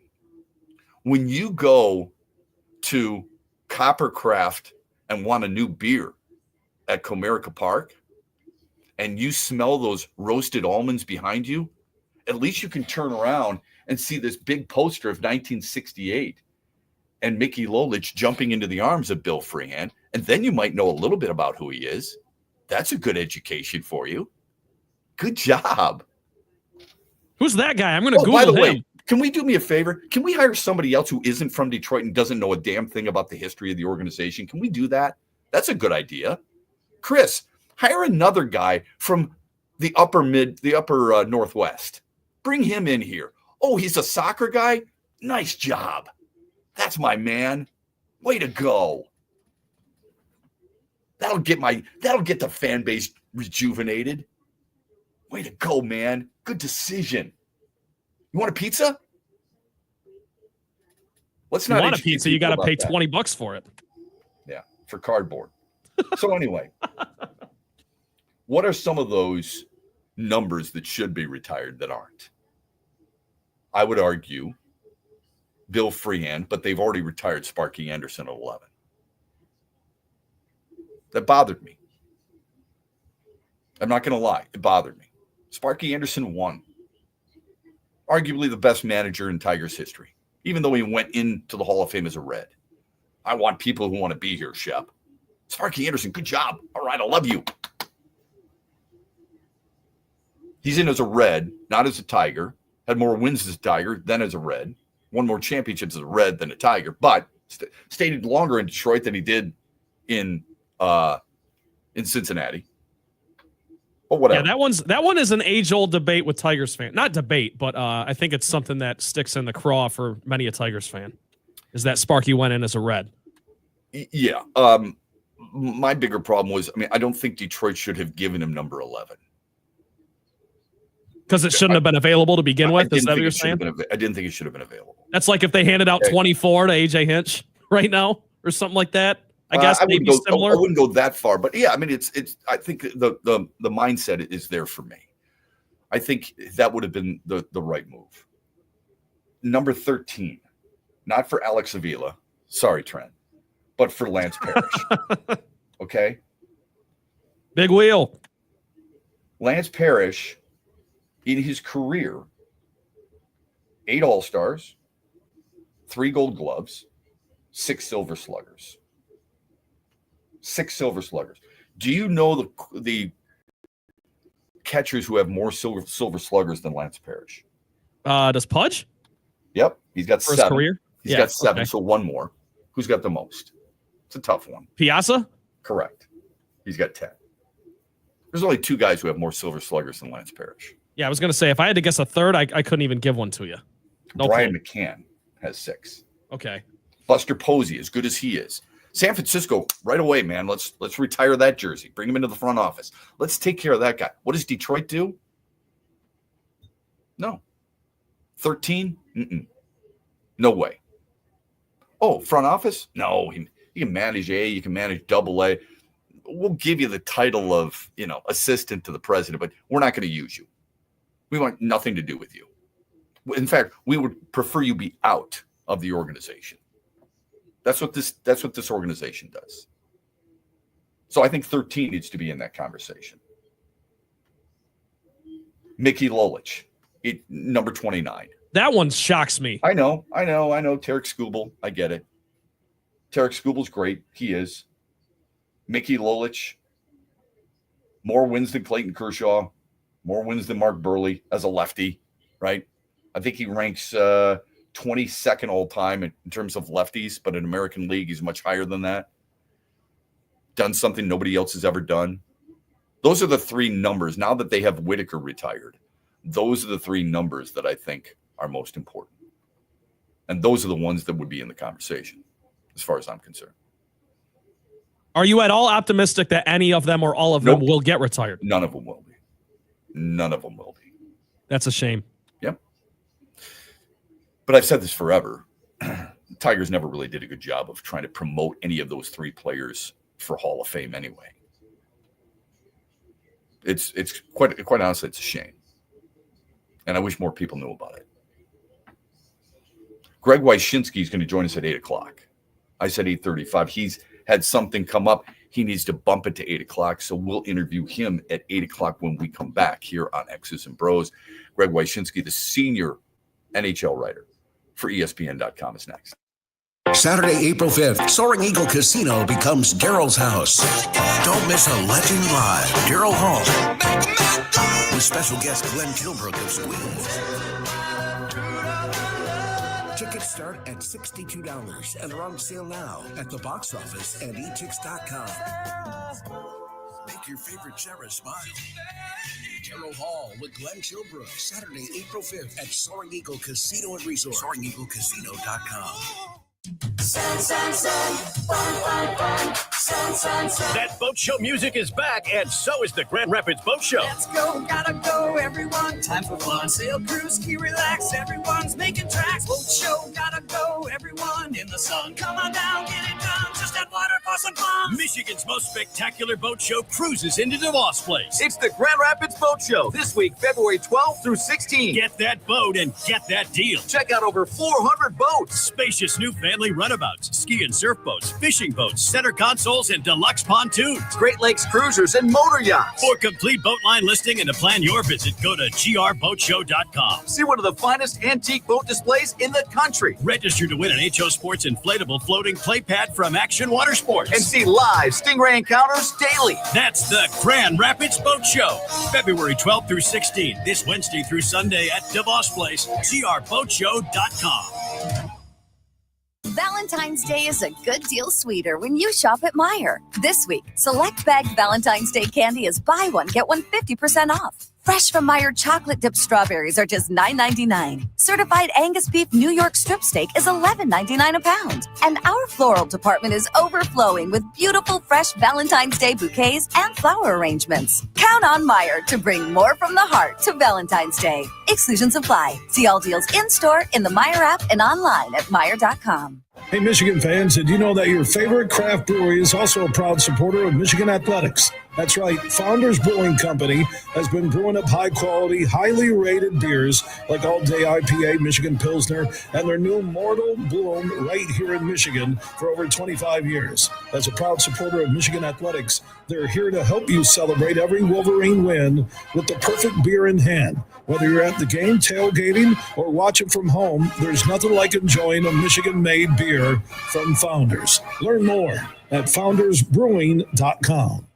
Coming right at you, the excitement you've been waiting for. Eagle Casino and Sports, the mobile casino made in Michigan, made for Michigan. Play slots and table games with live dealers at one exciting site, playeagle.com. Sign up today and get a match deposit up to $1,500. That's right, up to $1,500 plus 100 free spins. Eagle Casino and Sports. Go to playeagle.com and start winning today. Must be 21 or older and in Michigan to play. The Freddie the Pizza Man Foundation is dedicated to providing support to families and Michigan schools touched by autism. We invite you to join us in supporting these families and schools by making a donation at freddythepizzaman.com. With your donation, you can help provide essential resources that can make a real impact. Visit freddythepizzaman.com to make a donation and to learn more about the foundation's mission. That's FREDI thepizzaman.com. Together, we can make a difference. Coming up later today at 3 on The Huge Show on the Michigan Sports Network, I'll deliver huge opinions on everything you're talking about.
and come back and see me. Get some facts and come back and see me. Don't throw out salaries or other things. Get some facts and come back and see me. You can't handle the truth. I told our players, you need to be more like a dog. We don't need a bunch of cats in here looking in the mirror. Do I look good? I got my extra bands on. I got my other shoes on. Be a dog. We don't need no meows. We don't need no cats. We need more dogs. Are you not entertained? Are you not entertained? We weren't good. There's no sense asking me things about the game. I'm telling you, we laid an egg, so I'm not going to break it down for you. We sucked. We sucked. We laid an egg. That's all I have to say, guys. I'm sorry. I'm not going to break it down for you. Nothing went well for us. It's on us. We have to figure it out, and we will. It's showtime. Let's hope John Tortorella, who's an assistant coach on Team USA, isn't saying that after the game against Finland tonight. Welcome. Final hour of X's and Bros, Monday through Friday, 6 until 9. Greg Wyshynski is the senior hockey writer for ESPN.com. He's a New Jersey native. He loves people, at least he claims to, and he is dead on with his predictions. He joins us here on X's and Bros. Greg, great work. Always appreciate it. Love reading your stuff. Thanks for the time today, and I know you're busy. You predicted 4-3 Canada in overtime, didn't you, before that game? I did. I did, in fact, do that in the piece I wrote where I picked all of the games. Yep. So, again, I don't think I'm allowed to give out betting advice, but I do give the score of all of the other games in the piece. Anyone's interested. Yeah. Well, listen, we follow it, and it worked. It absolutely worked. I was amazed. I mean, I try not to get too starstruck and all this stuff, and I know you don't either, but the first goal for Canada goes Makar to McDavid to Crosby to McKinnon. I mean, that is fantasy stuff. How good is Canada's roster overall? It's the best, right, on this tournament, but especially up front. Power play one is sick. It's one of the greatest assemblages of talent I've ever seen. Brad Marchand of Team Canada joked, maybe the only way to defend it is by putting all three of your goaltenders in goal at the same time. But I don't even think that stops that goal last night from McKinnon. I will note, and perhaps this is indicative of why we did have an overtime game, that was the only power play Canada had. And in the NHL, sometimes when you're like the Edmonton Oilers and you have a really good power play, you tend sometimes not to get the calls because the refs sort of know, all right, we give this team the advantage again. They're going to probably increase or take the lead. Listen, it's an interesting question because there are certain advantages. The Americans and the Canadians are clearly the two best teams in this tournament. Yeah. And I think that when you talk about high-end elite talent, Canada's probably got it over the U.S. Mm-hmm. I think when you talk about depth at forward, Canada probably has it over the U.S., but it's closer than it's been in years. I think on the blue line, especially now that Shea Theodore is out of this tournament with an injury, the Americans are deeper and better on defense, and they're certainly better in goal. I mean, I know Jordan Binnington had some moments in overtime last night, but I mean, he's not Connor Hellebuck. So I kind of think if you take the totality of the rosters, the USA is better on paper, but watching Canada when they crank it up like they did last night at times is pretty daunting. Yeah, I think it's really fun to watch, and I want to ask you about that in a minute. But I thought one of the more interesting tweets you had last night is it's a big win for 10-minute 3-on-3 in the overtime. Now, I have said this forever. First of all, I hate the fact – I love hockey, but I hate the fact that the NHL has different rules postseason that they do regular season. So why was it a big win, and could you ever envision this carrying over into postseason play in the NHL? So the thing I hate more than anything is the shootout. I hate the idea that a team sport like hockey is boiled down to something that doesn't include a teammate on the ice, it doesn't include a pass, doesn't include a defenseman playing his position.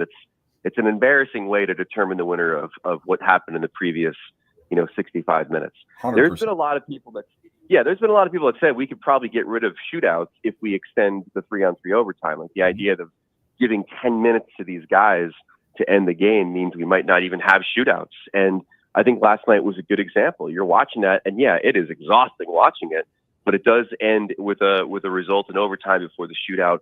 And so, there might be more conversation now about expanding overtime to 10 minutes. I know Nathan McKinnon was complaining about how it can't happen. It's too tiring. I mean, dude, you tried to take every shot in overtime yourself. Like, of course it's tiring for you. And then the other thing that's interesting about the tournament is that the regulation wins are worth 3 points in the standings in the round robin. And that's something that a lot of us have been clamoring about, is making the first 60 minutes of the game more important than the overtime as far as what it means in the standings. So I'll be interested to see if either of those things get traction after Four Nations.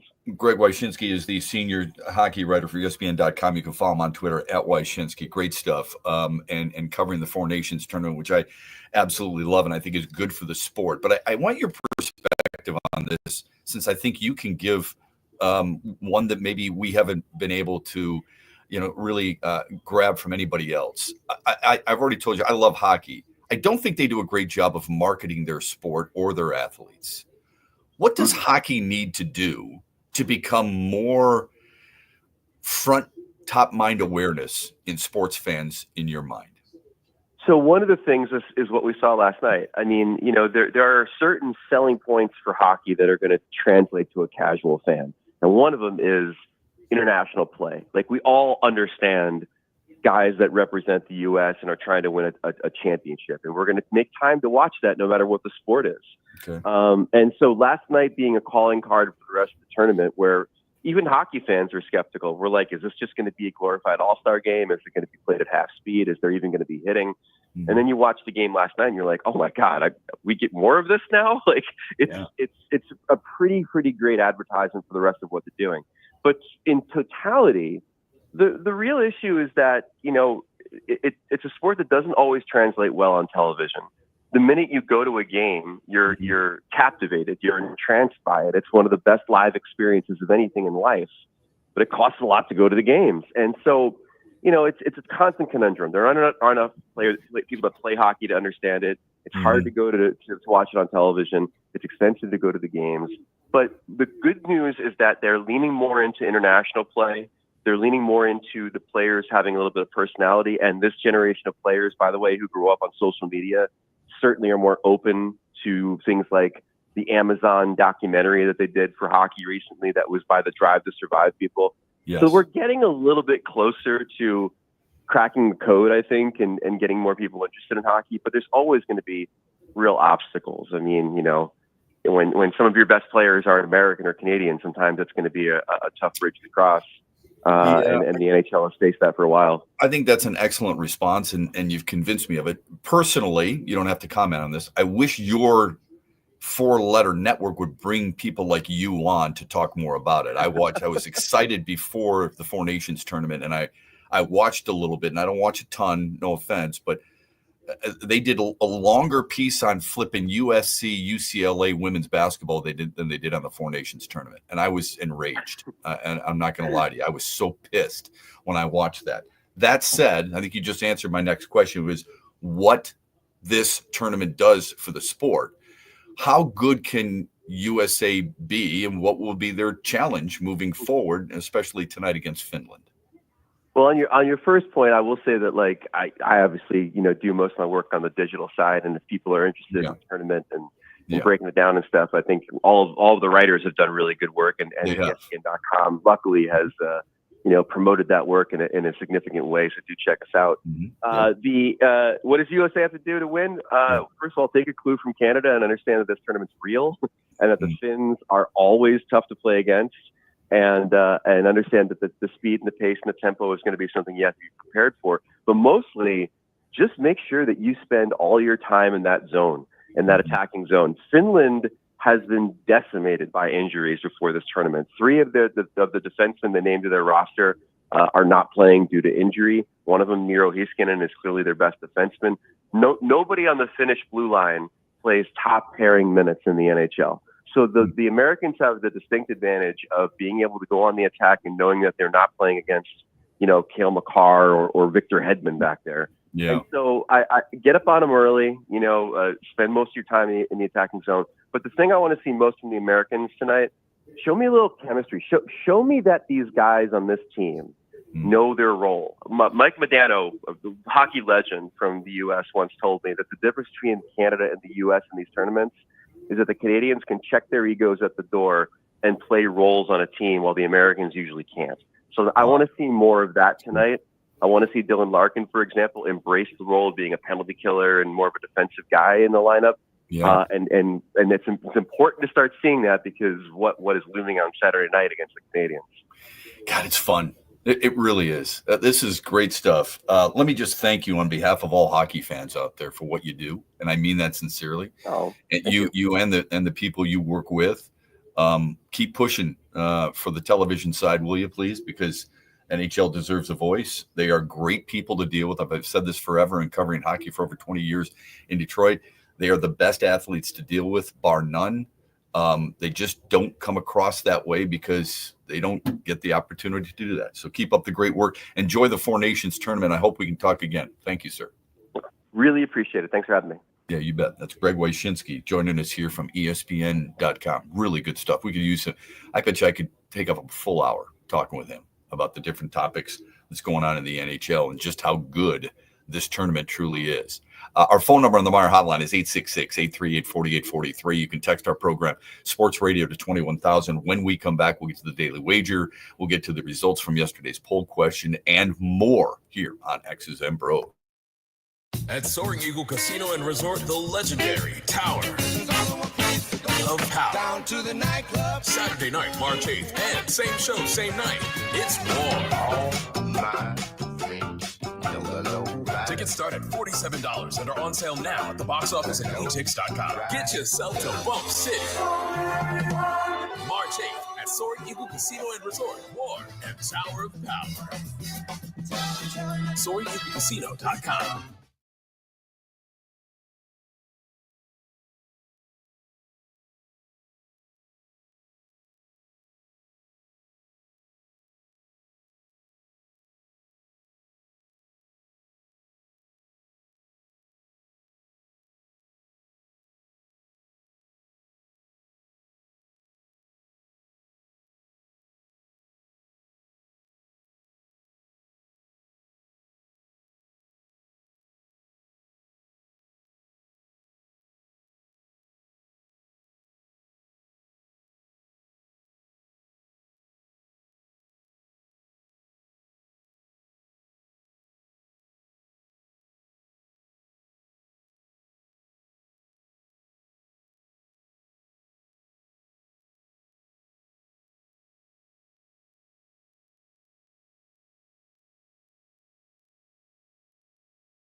Again, our thanks to Greg Wyshynski of ESPN.com. Man, just really intriguing stuff.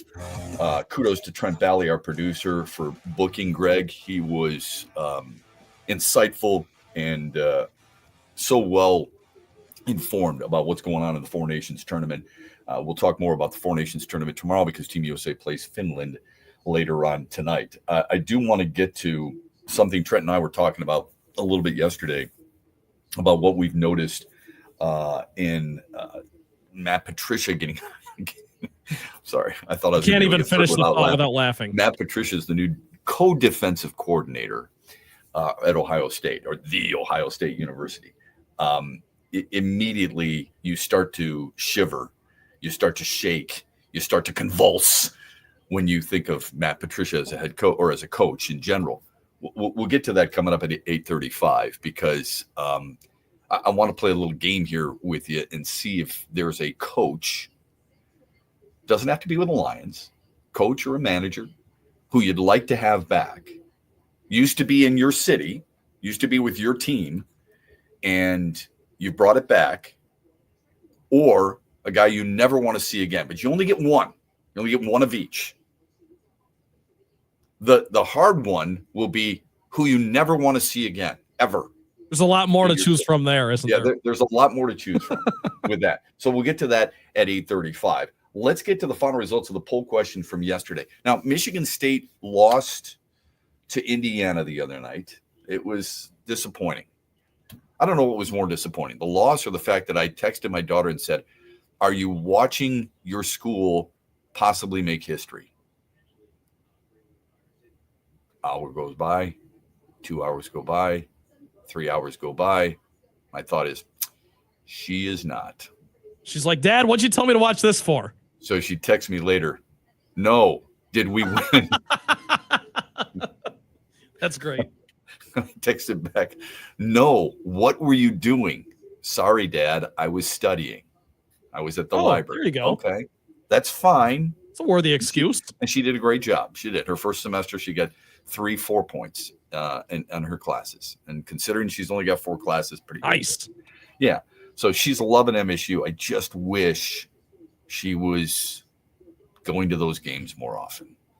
That's all. You know, she went to some football games. She's been to some hockey games. She's been to one basketball game. It's been 3 years. She's been to one basketball game. And I'm like, Rach, come on, man. I mean, it's a great program. I mean, go enjoy. Anyway, I don't know what was more disappointing for me. Is Tom Izzo the best Big Ten basketball coach ever? Simple yes or no. That was the poll question for you. And I'll guarantee you, I know where the heavy side of the voting went. But what is the final voting? 73% no, 27% yes. You're kidding me. No, you thought people were going to vote yes? I do think the timing matters a little bit. I do think the timing matters a little bit. Had he passed Bob Knight, people, it's fresh in their minds, and maybe they're like, well, yeah, he's the best I've ever seen. But because they lost, or maybe not all because they lost, but it probably was a factor, 73% say no. They're probably thinking of Bob Knight. They do know that he's already tied it. Yeah, right. Okay. But it's just the build-up and the coverage of it. I look, when I come with these poll questions, it's the night before. It's not the morning of. Right. Michigan State had a 9 o'clock tip. I came up with it before, and I'm not going to lie. I was convinced they were going to win. Me too. I mean, I felt sometimes I think there is, whatever word, kismet, if you will. Certain things align. And when you've got a storyline that it's impossible to ignore. When your first Big Ten win in your coaching career comes against Bobby Knight in Indiana, and the opportunity you have to pass the legend is against his former team, and I don't mean Texas Tech. I mean his former team in Indiana. His real former team. Yeah, real former team. To me, that is set up like a movie. It's a novel with an incredible, not that it's the end, but, part of the story. So I thought for sure this is happening. Not to mention the fact that Mike Woodson's team has not played up to their potential. I think it's a good basketball team. I do. I think Indiana's got some really good talent. I hope you witness that, not just because they beat Michigan State, but I said that going in. In fact, I argued that Indiana would win the Big Ten. Now, I've been wrong plenty, and obviously I'm wrong about that because they're not going to win the Big Ten. But if you're going to say, come on, how could you think that? Did you think Michigan was going to be the leader in the Big Ten with a month to go in the season? Don't tell me you would. No, they've been very impressive. They won 3 games in Big Ten play last year. Dusty May. Would they win 8, 9 games total all of last year? I believe so. Yeah. Horrendous stuff. And by the way, when we talk about coaches and going up, oh, this guy can't coach in the NFL. This guy can't coach in the NBA. It's been proven time and time again. For the most part, it seems like that's right. How many college coaches have gone from college football to the NFL and been successful? I'll let you think about it for a minute. Tell me when you get the answer. How many coaches went from college to the NBA and were successful? I mean, Larry Brown is one of them, right? He coached at Kansas. He coached at UCLA.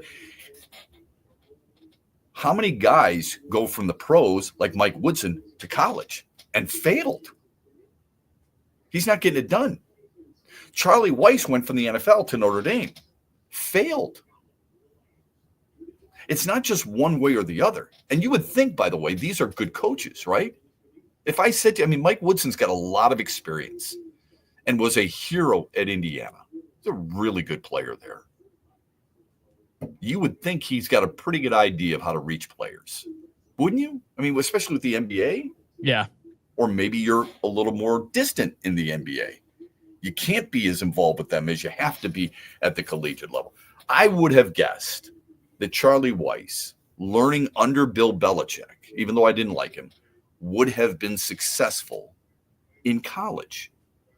We'll see if Bill Belichick is at North Carolina. I would have guessed that. I would have been wrong because he wasn't successful at Notre Dame or Kansas. Anyway, I'm surprised at that. I'm very surprised at the. I am too. How lopsided it was, if people want to hang on to Bob Knight, I understand that. But to be 70+% anti-Izzo, I don't understand that. Since the turn of the century, he's run the conference. So if it's not Izzo, again, I ask, who is it? This is what I asked yesterday. Bobby Knight. I said there's very few guys who can take the mantle. It's Bobby Knight, it's Gene Cady, it's Bo Ryan, or it's Tom Izzo. No one's voting for Lou Henson. No. Sorry. Who would it be? Well, same with Matt Painter. Lou Henson, Matt Painter, great coaches, but they haven't. You got to at least win one national championship, right, to be in this conversation. Well, then Bo Ryan wouldn't be in the conversation. Well, then I would throw him out. Then, okay. I don't know. Again, my answer to this is Tom Izzo, but clearly our listeners don't agree. Yeah. So, I don't think you're wrong there, but how much of that has to do with your heart compared to a good amount? But then again, there is that aspect of, because I'm a fan, because I'm an alum, I do watch very closely. I am very connected to him emotionally, right? Mm-hmm. And yeah, I'm pretty much, when he breaks this record, it's going to be incredible. And then I wonder if people's view will change ever so slightly. Yeah. Even though it's just one more win than when we asked the question. But that's how people's minds work sometimes. You know what's interesting to me is you said you've got to win a national championship to do it. To be considered the greatest, I think so, yeah. Okay. That's hard to argue. It really is. But it does make me wonder a little bit, give me some coach who you greatly respect, who you think is a great coach, but never won it all, never won a national title. I'll go back to Matt Painter. I think Matt Painter's terrific. Okay. Unfortunately, until recent, his legacy, if you want to even call it that, has been they're not great in March. They're not great in the tournament. They win a lot of games, and they won the conference, and they've won the conference tournament. He's been terrific there. Yeah, so it's guys like, I'll use a different sport, for example. excuse me, a guy like Jackie Sherrill or a Gary Patterson. You know, those were good college football coaches. Dick McPherson, good college football coaches. Perhaps among the best all time in their conference's history, but never won a national title. That's interesting. We'll get to the Daily Wager when we come back and some more discussion. Chris Peterson, really good example. He dominated. He's the best coach in Boise State's conference of all time. Never won a national championship. We're back after this. It's time to go on the court with Matt Shepard. It's a new day to celebrate and be free. It's a new day full of action and excitement because it's a day for winning only at Soaring Eagle Casino and Resort. It's a new day. Visit SoaringEagleCasino.com. With a month left in the regular season, Michigan's the top dog in the Big Ten, something no one would have predicted before the year began. This is a team that finished 3-17 in Big Ten play last year and 8-24 overall. They looked lost, undisciplined, and disengaged. This year's Wolverines have shown a total commitment toward one another. They're also proving that they can win in different ways, and they sure aren't afraid of stressful moments. After their 2-point win over Purdue the other night, U of M improved to 12-0 at home, their best start at Chrysler Center in 3 years, and they extended their winning streak to 5 in a row. Each game during this stretch has been decided by 4 points or less, and they have 11 such wins this season. What a difference a year makes, and it seems to be getting brighter with each game. What's up, Michigan? You're listening to my good friend Shep. The Huge Show is coming up later today at 3, right here on the Michigan Sports Network.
Here's what I love about these conversations.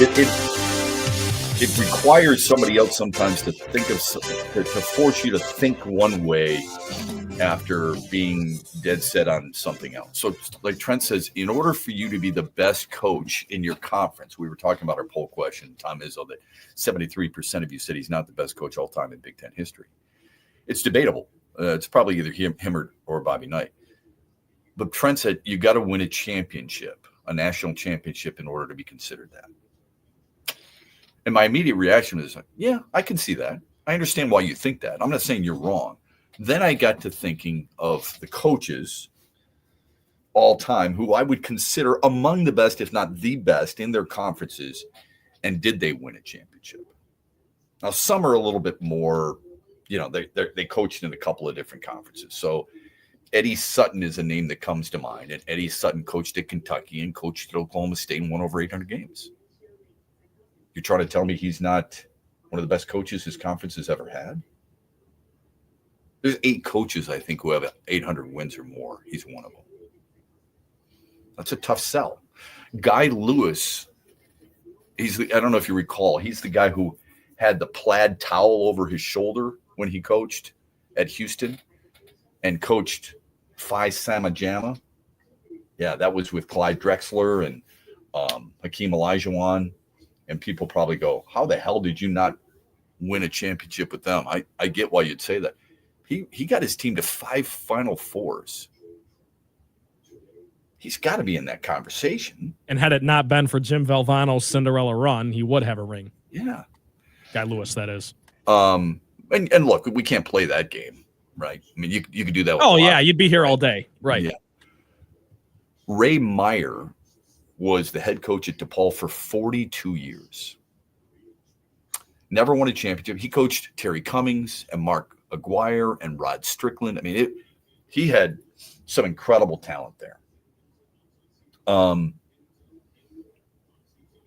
He reached a number of NITs, won a title. That nobody cares about that.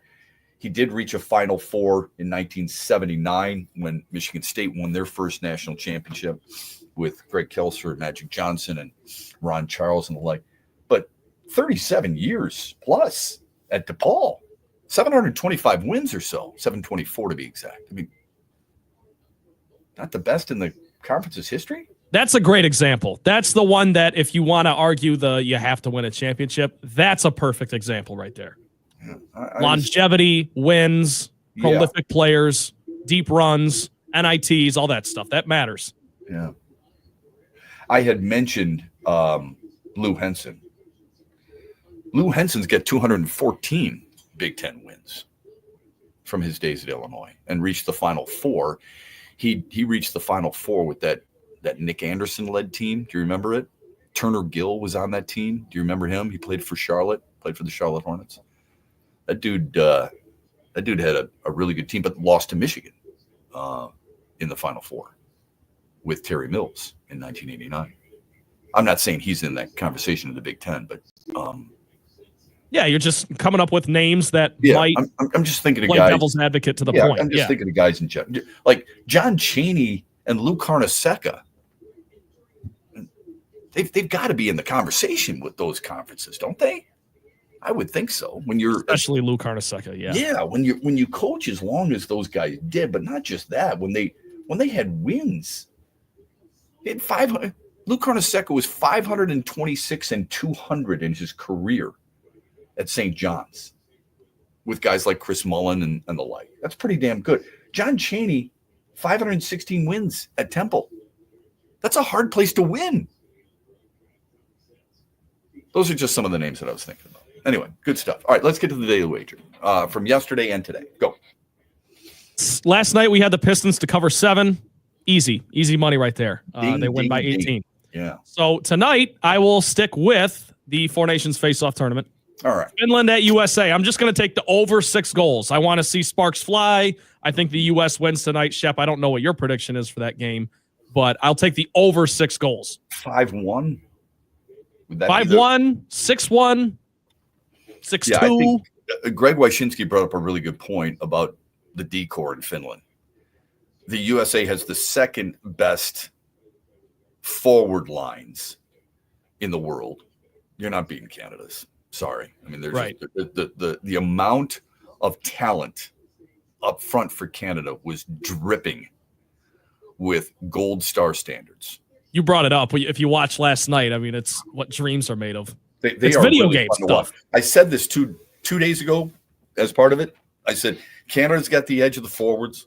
The U.S. has the slight edge on defense, and they have the edge in net. Greg Wyshynski verified that. So I think we're pretty good with that. All right, let's look for that. 6 goals. You're taking the over. Let's hope that's exactly the case and that the U.S. is on the winning end. I can't wait till the U.S. plays Canada. That's going to be a lot of fun to watch. All right, I read this article yesterday. You did too. Matt Patricia, now the new co-defensive coordinator at Ohio State, because Tim Walton, former Lion coach, also the other co-defensive coordinator. I don't know how that works. I don't know. All right, who's calling the plays? Hey, it's his fault. It's my fault. Whatever. But it got me thinking, and it got Trent thinking about the best coaches let go by your favorite team and who you would want back and the worst you'd never want back again. I'll give you one for each. All right? And it doesn't have to be football related. It doesn't have to be Michigan or Michigan State. It doesn't have to be the Lions, just because I'm bringing up Matt Patricia in this situation. Now, immediately when I'm thinking about this, I'm thinking to myself, football, because it's the Matt Patricia situation.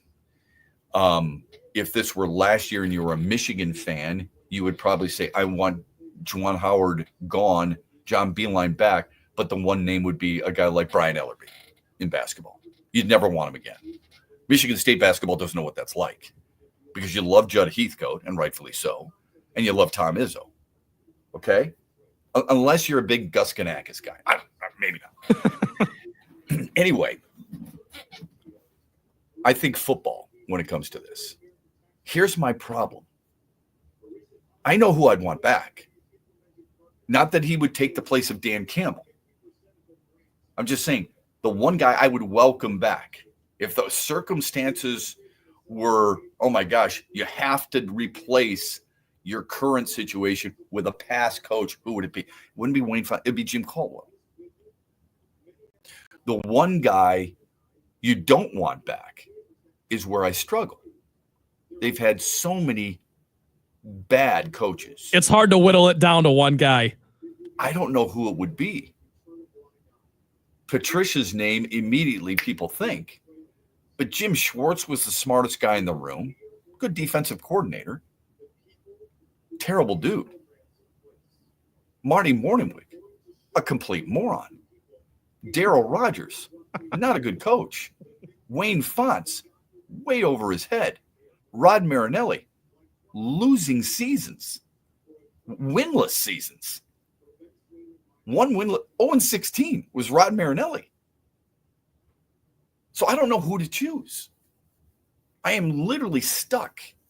It's a question that I feel like I'm in math class at the collegiate level. I don't know the answer. You got to raise your hand for help. I need to call a friend is what I need. I don't know the answer to it. What if you pivot to the other teams? So, right. That's exactly what I was going to do. So you pivot to the other teams and you think, who's the guy you definitely don't want as your coach? I can pick plenty of players. Like, I'd never want Tom Verizor back as a shortstop for the Detroit Tigers when I was a kid, back in the mid-'70s before Trammell got there. Used to piss me off constantly about Tom Verizor. So you look at the coaches and you think to yourself, all right, who's the guy you definitely don't want back? Ned Harkness of the Red Wings, do you even know who that is? And so on and so forth. You're thinking to yourself, oh my God. And I guess I came up with Monty Williams. And I know it's recent, and I know it was just a year ago, and I know he's not the worst, because if you had to pick a guy who had dual roles, it would be Stan Van Gundy. That's what I was going to say, Okay. Stan Van. But Monty Williams is a great answer, though. But the reason I say that is because of why he took the job in the first place. It had nothing to do with his coaching ability. To me, it has to do with his character. When a guy says, here's what I'm doing, I can't say no to that money. And then I'm going to be half in. You're not all the way in. He wasn't all the way in. Yeah, and in the spirit of the question, a guy you'd never want back, that's a perfect answer. You never want a guy like Monty Williams back because he didn't want to be here. Who are those guys for you? I don't mean to have a cop-out here with the Lions. If you went fork to nose for the Lions, it would probably be more Morningweg than anything else. I actually got along with Rod. I got along with Morningweg fine. He was a little standoffish. I thought Schwartz was a pompous jackass. I think, a guy like Matt Patricia and I got along fine too. I just think his ego was too big. And Rod Marinelli was fine too. He was just over his head. He was a good defensive line coach, folks, and a pretty damn good defensive coordinator too. But Marty Morningweg thought he knew everything and went about it like you're stupid if you don't get why I wouldn't do this. Like taking the wind in overtime against the Bears. We'll take the win. Nice job. Brilliant move.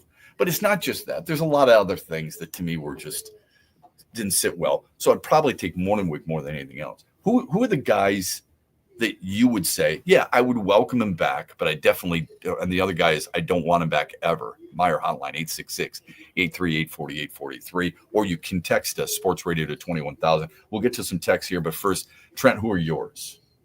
Who would I welcome back with open arms? Probably Mark D'Antonio, Michigan State football. That's where my head went first. I loved his teams. He established the culture of actually beating Michigan and did it way more than he lost to them. Yep. And to Spartans, that's you didn't a like big it deal. at the end, though, did you? You didn't. No. The last couple of years, things went stale. But I get it. Yep. I'd welcome him back. Another answer to that. God, this Jim Leland. But I'll move on. Someone who I would never want to see back. It's Matt Patricia. I can't help it. I mean, those are my college years. I so much bad football with those teams, so much pomposity. Is that a word? It is now. I can't stand him. Like you said, when we saw that article, that headline come across my phone yesterday that he's headed to Ohio State, it's two-pronged because, I hate Ohio State. I'm like, oh, have fun over there. But it's also just seeing his face on my screen, the vitriol that I feel. I can't help it. It's Matt Patricia. Yeah. Coming in like you guys are losers. We know everything. Yeah, come on. Watch what we're about to do, and then just to see him fail is pretty ironic. All right, let me get to some text. Go ahead before we say goodbye on a Thursday. Someone real quick says Jim Schwartz back at defensive coordinator and Steve Mariucci never, ever, ever back. Yeah, we're building something good here. Steve Mariucci, I was really surprised. Like when they brought him from San Francisco, I was thinking, wow, I mean, here's a guy he has accomplished a great deal. And I could not believe how lenient he was during training camp. Stunned by that. It's a good one. Anything else? Yeah, well, we've got some other text here to veer off before we end the show here. Yeah, Andy in Grand Rapids says, if the Red Wings Pistons make the playoffs, that'll be the first season in a very long time where all four major teams made the playoffs. How about that? That got me thinking, too. I can't remember the last time it happened. I'm sure it has happened. Yeah, there was a stretch of 20 plus years that one of Detroit's teams was making it, but that's a good one. We'll have to let's look that up. The last time that ever happened. All right, thank you for listening on WMAX 96.1 FM, the game in Grand Rapids. There, Andy. Next, Niles texts in. He says, Bob Knight has 3 championships, been to 4. Izzo has only been to 1. Easy. Now, quick correction to the texter. Izzo's been to 2. Yeah, he's been. Yes, to 2, he's only right. won the 1. Yeah, because he got blown up by North Carolina at Ford Field. Was it close? No, it wasn't. Yeah, look, even Izzo said that. So to your point, Niles, that's what Izzo used as the barometer. The he said he'd trade the wins for the championship because he won 3 titles and went to 4, and Tom has been to 2, and he's 1-1. So I get it. That's fine. It's hard to argue with that logic. One more. Go ahead. Sam says, thank you for defending Jalen Duren. Some don't care or know about his defense and other factors such as chemistry. Duren does his job.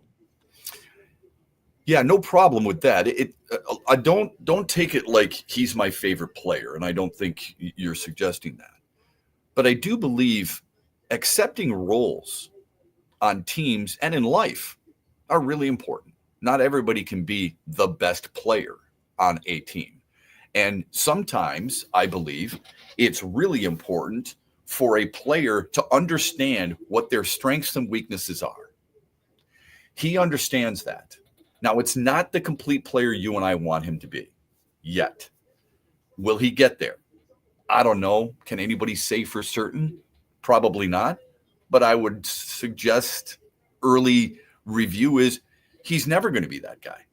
That's okay if you have other players who can play that role. He is, as I mentioned, a young player who I think can learn and get better, whose numbers I think will get better. Remember, his minutes are down from last year. His numbers are still a double-double, 15th in the league in that category. You may shake your head. You may roll your eyes at it. Somebody's got to rebound the basketball. Somebody's got to defend. Somebody has to protect the rim. With all due respect, it's not Paul Reed.